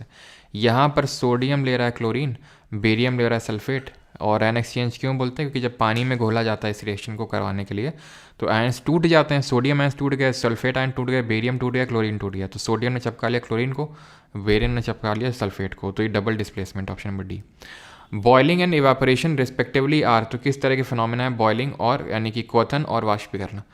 तो दोनों बल्क फिनोमेना है, दोनों सरफेस हैं, एक बल्क एक सरफेस। कैसा है? तो बॉइलिंग, बी से बल्क, और जो दूसरा है वो सरफेस फिनोमेना है। इवापोरेशन सरफेस फिनोमेना है और बॉइलिंग बल्क फिनोमेना है। एक इकट्ठा होता है, एक साथ होता है। ठीक है, boiling, evaporation layer by layer होता है, सरफेस फिनोमेना है। Magnesium hydroxide is a common ingredient of antacids and laxatives popularly known as. तो मैग्नीशियम हाइड्रोक्साइड को पॉपुलरली क्या बोलते हैं? तो इसको हम बोलते हैं मिल्क ऑफ मैग्नीशिया। ठीक है। इसको एंटासिड के तौर पे यूज़ किया जाता है, यानी कि हमारी पेट की एसिडिटी को कम करने के लिए जिन कंपाउंड्स का यूज़ करते हैं उनको एंटासिड बोलते हैं। इसका पीएच वैल्यू कितना होता है, जैसे हमने पढ़ा था अभी कि बेकिंग सोडा, बेकिंग पाउडर क्या होता है, जब बेकिंग सोडा को एसिड में मिला देते हैं तो बेकिंग पाउडर बन जाता है, mild edible acid like tartaric acid. तो CO2 गैस निकलती है और बेकिंग पाउडर बनता है। तो पीएच इसका होता है 10, ध्यान रखिएगा, ठीक है। तो एंटासिड मतलब जो पेट की एसिडिटी को ख़त्म करते हैं। अब यहाँ पर आपको मैच करना है ब्लीचिंग पाउडर को, बेकिंग पाउडर को, वॉशिंग पाउडर और प्लास्टर ऑफ पेरिस। तो बेकिंग पाउडर तो अपन देख चुके हैं, heating baking soda and recrystallisation of the resultant, ये तो वॉशिंग पाउडर हो जाएगा। रिक्रिस्टलाइजेशन का मतलब उसमें वाटर क्रिस्टलाइजेशन ऐड करना। अब जैसे बेकिंग सोडा होता है NaHCO3, सोडियम हाइड्रोजन कार्बोनेट, तो उसकी हीटिंग करोगे तो सोडियम कार्बोनेट बन जाएगा NO2CO3, और उसका रिक्रिस्टलाइजेशन ऐड मतलब करोगे, यानी कि 10 वाटर ऑफ क्रिस्टलाइजेशन ऐड करोगे तो उसमें आपका बन जाएगा वॉशिंग पाउडर। हीटिंग जिप्सम क्या है, ब्लीचिंग पाउडर, तो ये है आपका chlorine gas and dry slaked lime. तो जब हम ड्राई स्लेक्ट लाइम क्या होता है, CaOH का whole twice calcium hydroxide, chlorine के साथ रिएक्शन करवाएंगे तो आपका CaOCl2 बन जाएगा, ठीक है। तो bleaching powder third. Baking powder क्या होता है आपका, तो बेकिंग पाउडर बेकिंग सोडा जो कि बेस होता है को हम जब एसिड से रिएक्शन करवाते हैं तो वो आपका एसिड बेस रिएक्शन होता है, बेकिंग पाउडर बनता है। तो फोर्थ, ठीक है। और हीटिंग जिप्सम, तो ये है आपका 2। जिप्सम क्या होता है, जिप्सम होता है आपका कैल्शियम सल्फेट CaSO4.2H2O। इसको हीट करते हो कितने केल्विन पे, इसको हीट करोगे अगर तुम 373 केल्विन, मतलब कितना डिग्री सेल्सियस हुआ, तो तुम्हारा 1.5 वाटर का मॉलिक्यूल चला जाएगा, 1.5 जाने के बाद बचेगा आधा वाटर का मॉलिक्यूल बचेगा, ठीक है, CaSO4.12H2O। तो 373 केल्विन या फिर 100 डिग्री सेल्सियस, बात एक ही है। तो 3, 4, 1, 2 ऑप्शन नंबर C आंसर होगा। ब्लीचिंग पाउडर को कहाँ पर यूज़ करते हैं, ब्लीचिंग पाउडर को वाटर को प्योरीफाई करने में यूज़ करते हैं, as a powerful oxidising agent के तौर पे यूज़ करते हैं, प्लस जो वुड और जो पेपर इंडस्ट्री होती है वहाँ पे यूज़ करते हैं ब्लीचिंग एजेंट के तौर पे। विच लॉ स्टेट्स, ये फिजिक्स का है, which law states that the period of a planet's orbit around the sun increases exponentially with the radius of its orbit. कौन सा नियम कहता है कि किसी ग्रह की सूर्य के चारों ओर परिक्रमा की अवधि उसकी कक्षा की त्रिज्या के साथ चरघातंकी के रूप पड़ती है। तो केपलर के 3 नियम है। केपलर ने कब नियम दिए थे अपने, केपलर्स जिनको प्लानिटरी लॉ बोलते हैं। तो पहला लॉ जो होता है वो लॉ ऑफ ऑर्बिट होता है, लॉ ऑफ ऑर्बिट होता है, जहां पर ये बोला जाता है कि भाई सारे जितने भी हमारे प्लैनेट हैं वो सन के अराउंड इलिप्टिकल ऑर्बिट में घूम रहे हैं। दूसरा वाला जो है ना उसको लॉ ऑफ एरिया बोलते हैं कि ठीक है, सेम टाइम पीरियड पे सेम एरिया जो है स्वेप्ट करते हैं। जैसे फॉर एग्जांपल ये सन है, ये कोई प्लैनेट यहाँ से यहाँ तक चला, तो जितना एरिया यहाँ, जितना टाइम में ये चला यहाँ पर, जितना एरिया है, और उतना ही टाइम में अगर यहाँ से यहाँ चला तो ये एरिया आपके बराबर होंगे। तो ये लॉ ऑफ एरिया। और तीसरे को बोलते हैं लॉ ऑफ टाइम पीरियड, ठीक है। लॉ ऑफ टाइम पीरियड में होता है कि जो टाइम का स्क्वायर होता है is directly proportional to the cube of semi major axis. तो आंसर होगा option number A, Kepler, sorry, ठीक है। तो केपलर का 3rd लॉ होगा ये। All right, clear, orbit area सबका सही है, यस यस यस। चलो किस सोल, ओके, अच्छा ईयर बता रहे हो, हाँ सही है सभी का। सर लॉ ऑफ एरिया तो उसमें तो हाँ नहीं भैया, ये law of orbit, law of area, law of time period होता है, ठीक है। दिया कब था, 1609 में, 1609 में। Name a crystal like white compound with strong pungent aroma and taste which is purified by the process of sublimation. तो क्रिस्टल लाइक होता है कंपाउंड, स्ट्रॉन्ग पंजेंट अरोमा होता है, खुशबू आती है ना। तो क्या होता है आपका, ये होता है आपका कपूर, ठीक है। और इसमें सब्लिमेशन होता है। सब्लिमेशन का मतलब क्या होता है, जो डायरेक्ट सॉलिड से गैस में कन्वर्ट हो जाए उसको हम बोलते हैं। तो कैम्फर के अलावा जैसे हमारा अमोनियम क्लोराइड ले लो, सब्लाइम कंपाउंड होता है। इसके अलावा आप उसको ले लो, नैप्थलीन को ले लो, ठीक है, जो कि अनसैचुरेटेड हमारा हाइड्रोकार्बन भी होता है, जो कि येलो फ्लेम में बर्न करता है। तो ये होता है। कॉस्टिक पोटैश क्या होता है, KOH होता है ना। कॉस्टिक सोडा क्या होता है, NaOH होता है। क्लियर। तो सॉलिड से गैस में sublime. What is the chemical name of the substance forms the tooth enamel to the human body. तो टूथ इनेमल जो होता है, इनेमल क्या होता है, हमारा जो उसका आउटर वो होता है कवरिंग, ठीक है। तो किससे बना होता है,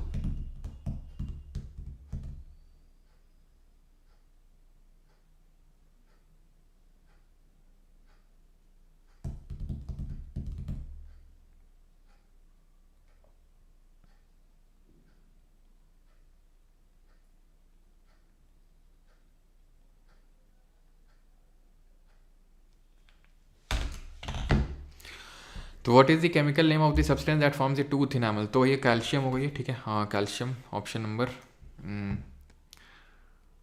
क्या बोलते हैं,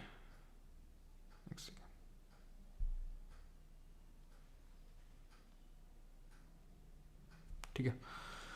तो क्या क्वेश्चन है, what is the chemical name of the substance that forms it? तो कैल्शियम, सोडियम तो होगा नहीं, अरे सॉरी कैल्शियम दिया हुआ है, कैल्शियम हाइड्रोक्सी ऑक्सीपेटाइट, ठीक है, ऑप्शन नंबर सी।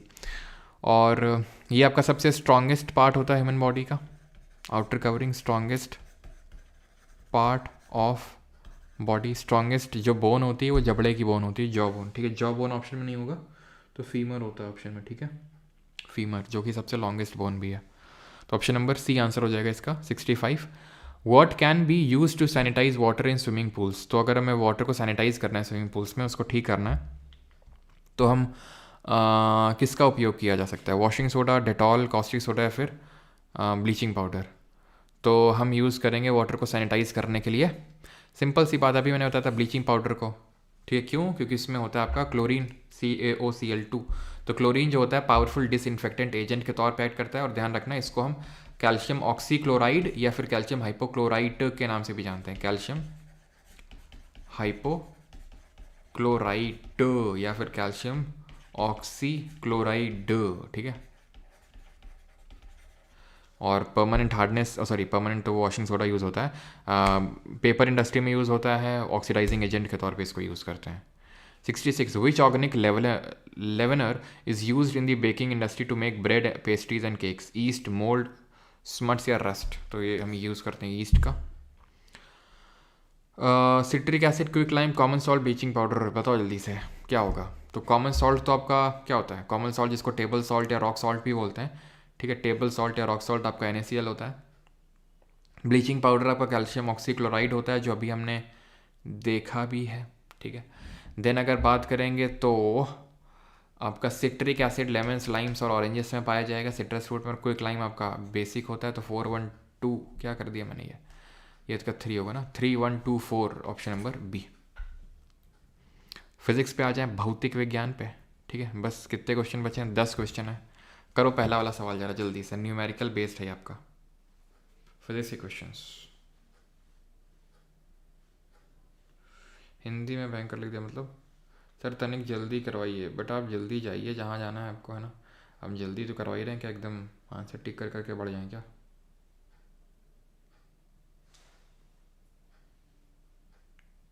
चलो ठीक है, तो 2 यहाँ पर मास है, काइनेटिक एनर्जी का रेशियो पूछा है ना, काइनेटिक एनर्जी का रेशियो क्या होता है? Half mv²। मास तो दिया है, लेकिन वेलोसिटी के बिना कैसे आप निकाल पाओगे? तो वेलोसिटी कैसे निकालेंगे? जो इक्वेशन ऑफ मोशन होती है हमारी, उसका यूज़ करो, ठीक है। ड्रॉप किया तो v equals to u+gt। Initial velocity 0 होगी बिकॉज आपने ड्रॉप किया है, तो इनिशियल वेलोसिटी 0 होगी, तो v equals to gt, v equals to g 10 रख लो। टाइम कितना ले रहा है पहला वाला बॉल? 5। दूसरा वाला बॉल कितना ले रहा है? v2 10 × 3। तो पहले वाले की वेलोसिटी होगी 50 मीटर पर सेकेंड और दूसरे वाली की होगी 30 मीटर पर सेकेंड। अब आ जाएगा कैसे? Half mv² upon half mv², तो हाफ m1 v1 का square upon half m2 v2 का स्क्वायर, हाफ हाफ कटेगा, m1 upon m2 upon v1 upon v2 का स्क्वायर, ठीक है। m1 क्या है? मास ऑफ बॉल 1 क्या? 2 और 3, ठीक है, 2 है और 3 है। और यहाँ क्या हाल चाल है? v1 50 और 30, 50 और 3 या फिर 5 और 3 भी लिख सकता हूँ ना, 50 30 लिखूँगा ऐसे करके, तो ये कट जाएगा ना, तो वही बात निकल आएगी। 5 इसको काट दूंगा, 5 का स्क्वायर 25, 3 का स्क्वायर 9, 9 तिया 27, 25 दूनी 50, 50/27, ऑप्शन नंबर सी, ख़त्म कहानी। तो यहाँ पर ध्यान रखना है आपको। अच्छा ये बताओ कि लीनियर मोमेंटम और काइनेटिक एनर्जी में क्या रिलेशन होता है? गतिज ऊर्जा और रेखीय संवेग में क्या क्या क्या क्या संबंध होता है? When did Hans Christian Oersted discover that the flow of electric current in a wire could deflect a near by magnetic compass needle? तो घुमा फिरा के आपसे ये पूछ रहा है कि किस साल magnetic effect of electric current की डिस्कवरी हुई थी? Magnetic effect of electric current 1810, 1850, 1830, 1820। 1820 में जो है magnetic effect of electric current discover किया था हैंस क्रिश्चियन ऑस्टेड ने, ठीक है। और magnetic effect heating effect of electric current किसने डिस्कवर किया था? Who discovered the heating effect of electric current? तो लीनियर मोमेंटम में क्या अंतर होता है? तो काइनेटिक एनर्जी जो होता है ये होता है आपका p²/2m। p क्या है यहाँ पर? p आपका लीनियर मोमेंटम, यानी कि लीनियर मोमेंटम अगर आप डबल करोगे तो काइनेटिक एनर्जी 4 टाइम्स हो जाएगी, यानी कि क्वाड्रपल हो जाएगी वो चीज़, ठीक है। हीटिंग इफेक्ट को जो है ऑफ जो इलेक्ट्रिक करंट है वो डिस्कवर किया था जेम्स पी जूल ने, या फिर इन शॉर्ट जेम्स जूल, है ना। N object is throne upward, ऊपर फेंक रहे हैं, at the highest point of its trajectory it's, तो ऊपर सबसे क्या होगा? पोटेंशियल एनर्जी मैक्सिमम होगा, both kinetic and potential energy maximum दोनों, या फिर एक मैक्स क्या होगा? तो पानी भी खत्म हो गया ले।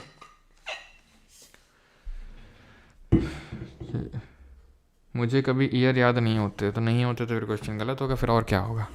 बात तो करने पड़ेंगे। तो हाईएस्ट पॉइंट पे बॉल जाके रुक जाएगी, वेलोसिटी जीरो हो जाएगी, वेलोसिटी जीरो हो जाएगी तो काइनेटिक एनर्जी जीरो हो जाएगी, पोटेंशियल एनर्जी आ जाएगी मैक्सिमम, ठीक है।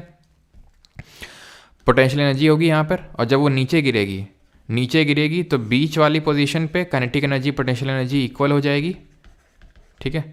और जब जस्ट टच करने वाली होगी एकदम नीचे तो काइनेटिक एनर्जी मैक्सिमम होगी और पोटेंशियल एनर्जी जीरो हो जाएगी। क्यों? क्योंकि पोटेंशियल एनर्जी होता है आपका mgh, gravitational potential energy. Height यहाँ मैक्सिमम है तो भाई मैक्सिमम पोटेंशियल एनर्जी होगी काइनेटिक एनर्जी, और काइनेटिक एनर्जी होता है हाफ mv²। वेलोसिटी जीरो हो जाती है ना, ऊपर जाते जाते रुकेगी फिर नीचे आएगी, तो रुकेगी तो भाई वेलोसिटी जीरो तो काइनेटिक एनर्जी जीरो। फिर जब नीचे आएगी तो बीच वाली पॉइंट पे एकदम, अगर मान लो कि ये 10 मीटर नीचे गिर रही है तो 5 मीटर पे काइनेटिक और पोटेंशियल एनर्जी यानी कि गतिज और स्थितिज ऊर्जा बराबर होंगी। पोटेंशियल एनर्जी जो होती है यानी स्थितिज ऊर्जा, वो किसी बॉडी की जो स्टेट होती है, जो करंट उसकी स्टेट होती है, उसकी वजह से जो एनर्जी आती है उसको हम पोटेंशियल एनर्जी बोलते हैं। For a block of mass m moving at a distance d on a smooth horizontal table, work done due to gravitational force. भैया हॉरिजॉन्टल मूव कर रहा है, ग्रेविटी तो वर्टिकली वर्क करती है ना, ग्रेविटी तो वर्टिकली वर्क करती है, तो इस केस में वर्क डन जीरो होगा। वर्क डन और किस किस केस में जीरो होता है? वर्क डन तब जीरो होता है जब डिस्प्लेसमेंट एंड जो फोर्स है उसके बीच का जो एंगल है वो 90 डिग्री है, तो वर्क डन जीरो होगा। अगर डिस्प्लेसमेंट जीरो है तो वर्क डन जीरो होगा। जैसे फॉर एग्जांपल मैं बैठ के 2 घंटे से थोबड़ा चला रहा हूँ, अपना पेन टैप ठीक है, पेन हाथ चला रहा हूँ, मुंह चला रहा हूँ, आंखें दर्द हो रही हैं मेरी, सबको एकदम थक चुका हूँ, लेकिन वर्क डन मेरा जीरो है। क्यों? क्योंकि मैं अपने जगह से हिला ही नहीं, तो डिस्प्लेसमेंट जीरो है। किसके हिसाब से? फिजिक्स के हिसाब से मेरा वर्क डन जीरो है। फिजिक्स के हिसाब से आज तक मैंने कोई काम किया ही नहीं, मेरी गर्दन तो ऐसे ही टूट गई, मेरी पीठ तो ऐसे ही दर्द कर रही है, वो उससे कोई लेना देना नहीं है, काम तो मैंने किया नहीं, बिना काम के मेरी टूट गई। फिजिक्स के हिसाब से तो मैं सबसे एकदम लीचड़ आदमी हूँ फिजिक्स के हिसाब से, क्योंकि मैं डिस्प्लेस हुआ ही नहीं अपनी पोजीशन से, है ना। इस क्वेश्चन करो, बढ़िया क्वेश्चन है ये आखिरी क्वेश्चन रखते हैं, कायदे क्वेश्चन है, जो ये बना लेगा ना क्वेश्चन, सही बता रहे हैं, ट्रॉफी देंगे आके घर में।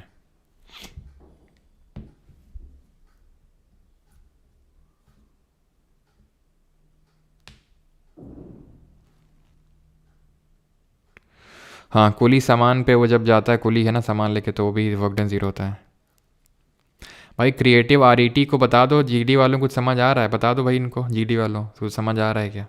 बताओ जल्दी बताओ, नहीं स्पैम किए रहेंगे ये, और नहीं बताओगे तो फिर हम इनको ब्लॉक कर देंगे। जल्दी बताओ फिर इनको। तो यहाँ पर आते हैं अभी, ठीक है। मास इज इक्वल टू क्या होता है?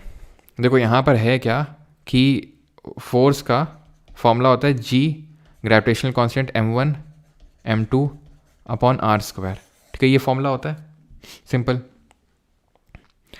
तो रेट ये r क्या है? डिस्टेंस है बिटवीन दोनों मासेस के सेंटर के बीच में, ठीक है, वो तो छोड़ दो अभी। लेकिन मास तो हमें दिया ही नहीं है, हमें तो डेंसिटी दी है। डेंसिटी क्या होती है? और दोनों का मास सेम है, और तो डेंसिटी भी आई थिंक, हाँ ठीक है, डेंसिटी मतलब तो ठीक है 3/2 पाई, ओके, डेंसिटी 3/2 पाई 10⁵ था ना। तो density is equal to mass upon volume, है ना। और क्योंकि स्फेरिकल है तो वॉल्यूम तो 4/3 पाई r³ होगा, ठीक है, 4/3 पाई r³ होगा। रुक जाओ जरा, तो density is equal to mass upon volume, density is equal to mass upon volume, यानी mass is equal to density into volume. Mass is equal to density पाई नीचे है यार, पाई ऊपर नहीं है, पाई ऊपर नहीं है, नीचे है, पाई पाई नीचे है यहाँ पे, ठीक है। तो यहाँ कर लो, ठीक है। Density equals to mass into volume, इसमें पाई ऊपर है। रेडियस कितना है पहली वाली बॉल का, रेडियस दोनों का 1 मीटर है, तो यहाँ पर 1 क्यूब हो जाएगा, ठीक है। तो मास निकल आएगा, पाई से पाई कैंसिल होगा, 3 से 3 कैंसिल होगा, 2 दूनी 4, तो 2 इंटू 10⁵ है ना।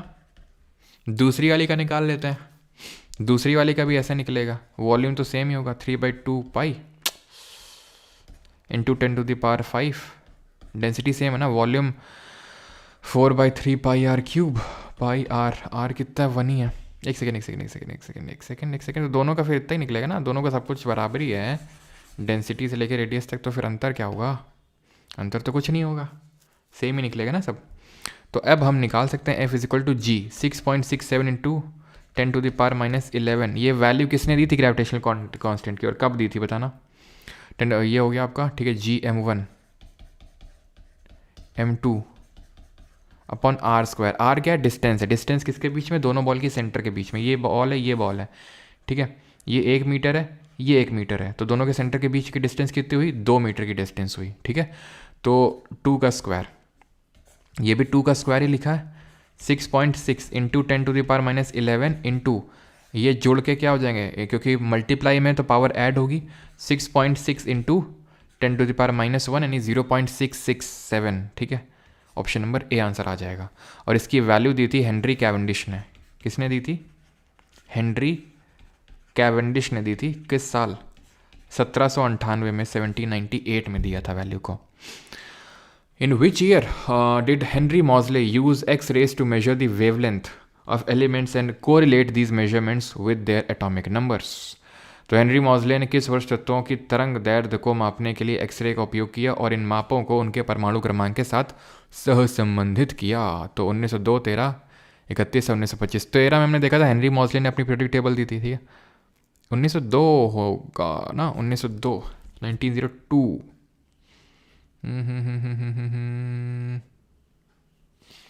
1913 में दिया था इन्होंने हेनरी मॉस, अरे यार मैं क्या बक रहा हूँ मैं, 1913 ही तो होगा, मतलब मैं पता है क्या सोच रहा हूँ, मैं विलियम रॉन्टिजन का सोचने लगा, ठीक है। विलियम रॉन्टिजन आपको पता है, जिन्होंने एक्स रेस की डिस्कवरी करी, ठीक है, एक्स रेस की डिस्कवरी करी, तो वो भी उन्होंने 1895 में करी थी, ठीक है।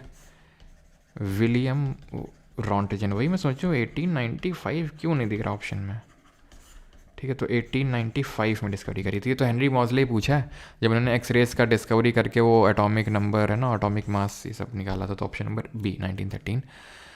इन 1887 whose work did Henry Rudolph Hertz apply to conduct a series of experiment from where he generated the radio waves, जहाँ पर उन्होंने रेडियो वेव्स जनरेट करी थी। जल्दी से बताओ क्या आंसर होगा। Thomas young, James clerk, Maxwell, Christian Doppler या फिर हाइजेंस, बताओ जल्दी से। तो इसका सही आंसर होगा ऑप्शन नंबर 4, क्रिश्चियन हाइजेंस, ठीक है। हाइजेंस का यूज़ करके 1887 में सीरीज ऑफ एक्सपेरिमेंट कंडक्ट किए थे and he generated the radio waves. Hertz की अगर बात करें तो ये एसआई यूनिट भी होती है आपकी, किसकी, फ्रीक्वेंसी की, ठीक है। It is the SI unit of frequency, आवर्त, और सेकेंड इनवर्स भी होती है ना। अब बॉडीज ड्रॉप फ्रॉम, अब यार 3-4 क्वेश्चन तुम कर सकते हो, ठीक है। इतना तो तुमसे मैं एक्सपेक्ट कर ही सकता हूँ कि 4 क्वेश्चन तो खुद से कर सकते हो। एक चलो और करवा देता हूँ। अब bodies drop from a height of 20 meters with zero initial momentum, zero initial velocity भी होगी। Calculate its mass if it hits ground with momentum of, momentum है, मोमेंटम क्या होता है, मास इंटू वेलोसिटी, 40 हो जाएगा। मास निकालना है, ठीक है। वेलोसिटी रखना पड़ेगा तभी मास निकलेगा। यहाँ पे वेलोसिटी कैसे निकलेगा, v is equal to u drop है तो प्लस gt, वही हम इक्वेशन का यूज़ करेंगे। v निकालना है, इनिशियल वेलोसिटी 0 होगी, 0 इनिशियल वेलोसिटी, 0 इनिशियल मोमेंटम है तो इनिशियल वेलोसिटी भी 0 ही होगी, ठीक है। ग्रेविटी 10 हो गया। टाइम, ठीक है, टाइम नहीं दिया ना, तो ये दूसरी इक्वेशन यूज़ कर लेंगे क्योंकि हमारे पास 3 इक्वेशन ऑफ मोशन होती है, मैं लिख देता हूँ तीनों इक्वेशन ऑफ मोशन कौन सी होती हैं, ठीक है। तो एक मतलब अगर ग्रेविटी, अगर एक्सेलेरेशन की जगह एक्सेलेरेशन ड्यू टू ग्रेविटी होता है तो, ठीक है, ये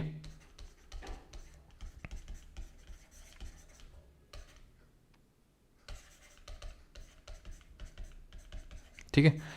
तो यहाँ पे ए होता है, ए होता है, ए होता है एक्सेलेरेशन, लेकिन यहाँ पे एक्सेलेरेशन ड्यू टू ग्रेविटी है, तो हमने जी से रिप्लेस कर दिया इसी वजह से, ठीक है।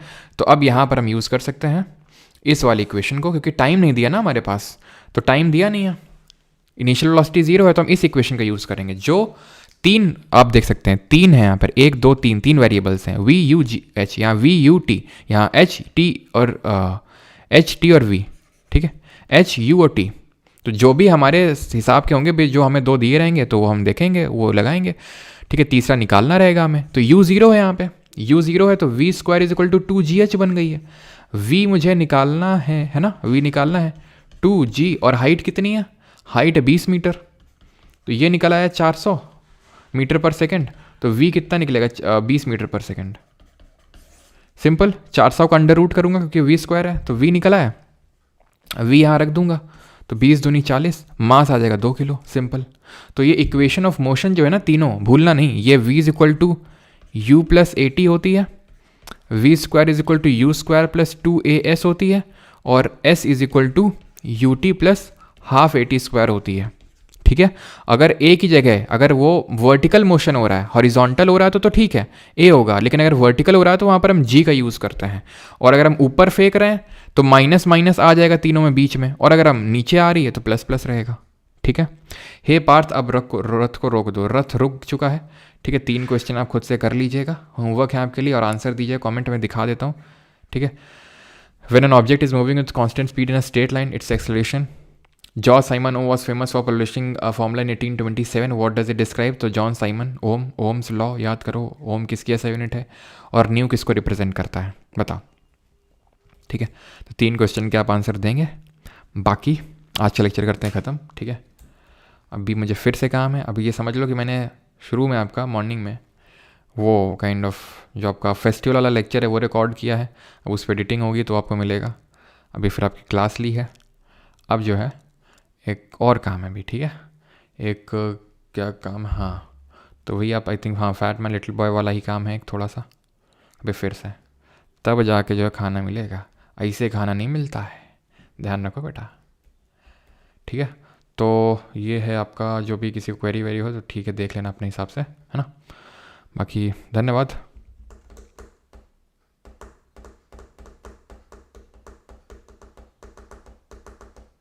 पचपन चेक करना है, एक सेकेंड रुको। Which chemical found in the peels of citrus fruit is used as flavoring agent in beverages and chewing gums? Chewing gums और बेवरेजेस में कौन सा यूज़ होता है, क्या इसका लिमोनिन होगा क्या, ल्यूटिडीन और इथाइल वैलिन तो नहीं होगा, पता नहीं यार, एक बार वे तो मैं आंसर, ऑफिशियल आंसर किसे देख लेना, या तो हो अगर मिथोन नहीं है तो फिर लाइमोनिन होना चाहिए, पता नहीं, एक बार चेक कर लेना, हो सकता है, क्योंकि कई बार ऐसा होता है ना कि ऑफिशियल आंसर की में भी गलत होता है, फिर वो आप चैलेंज करते हो देन सही आता है, या और हो सकता है मैंने गलत टिक कर दिया हो, दोनों में से कुछ भी हो सकता है। तो एक बार ऑफिशियल आंसर की से चेक कर लेना इसको, है ना, या तो कोई अभी चेक करके बता दो जो मैंने टेलीग्राम पे अपलोड कर रखी है उसमें।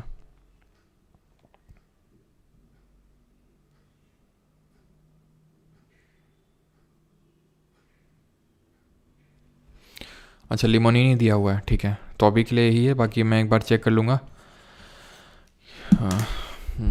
कि सही भी, ऐसा तो नहीं गलत नहीं दिया हुआ आंसर की मैं। चलो, thank you. Batch in physics कब होगा, कल से होगा बैच इन फिजिक्स, ठीक है, tomorrow onwards, alright, thank you, धन्यवाद।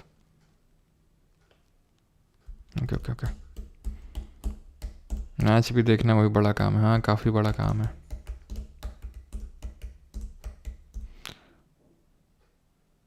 क्या बात कर रहे हो जेरी हाँ चलो भाई, thank you thank you thank you. AFCAT के लिए कोई बुक आया, ऐसा नहीं, एफ कैट के लिए तो श्वेता जी नहीं है, सी डी एस के लिए शुरू देखते हैं, टाइम मिलता है तो शॉर्ट 1 शॉट नहीं, शॉर्ट छोटे छोटे शॉट देंगे आपको, परमार ऑफिसर चैनल पे, ठीक है।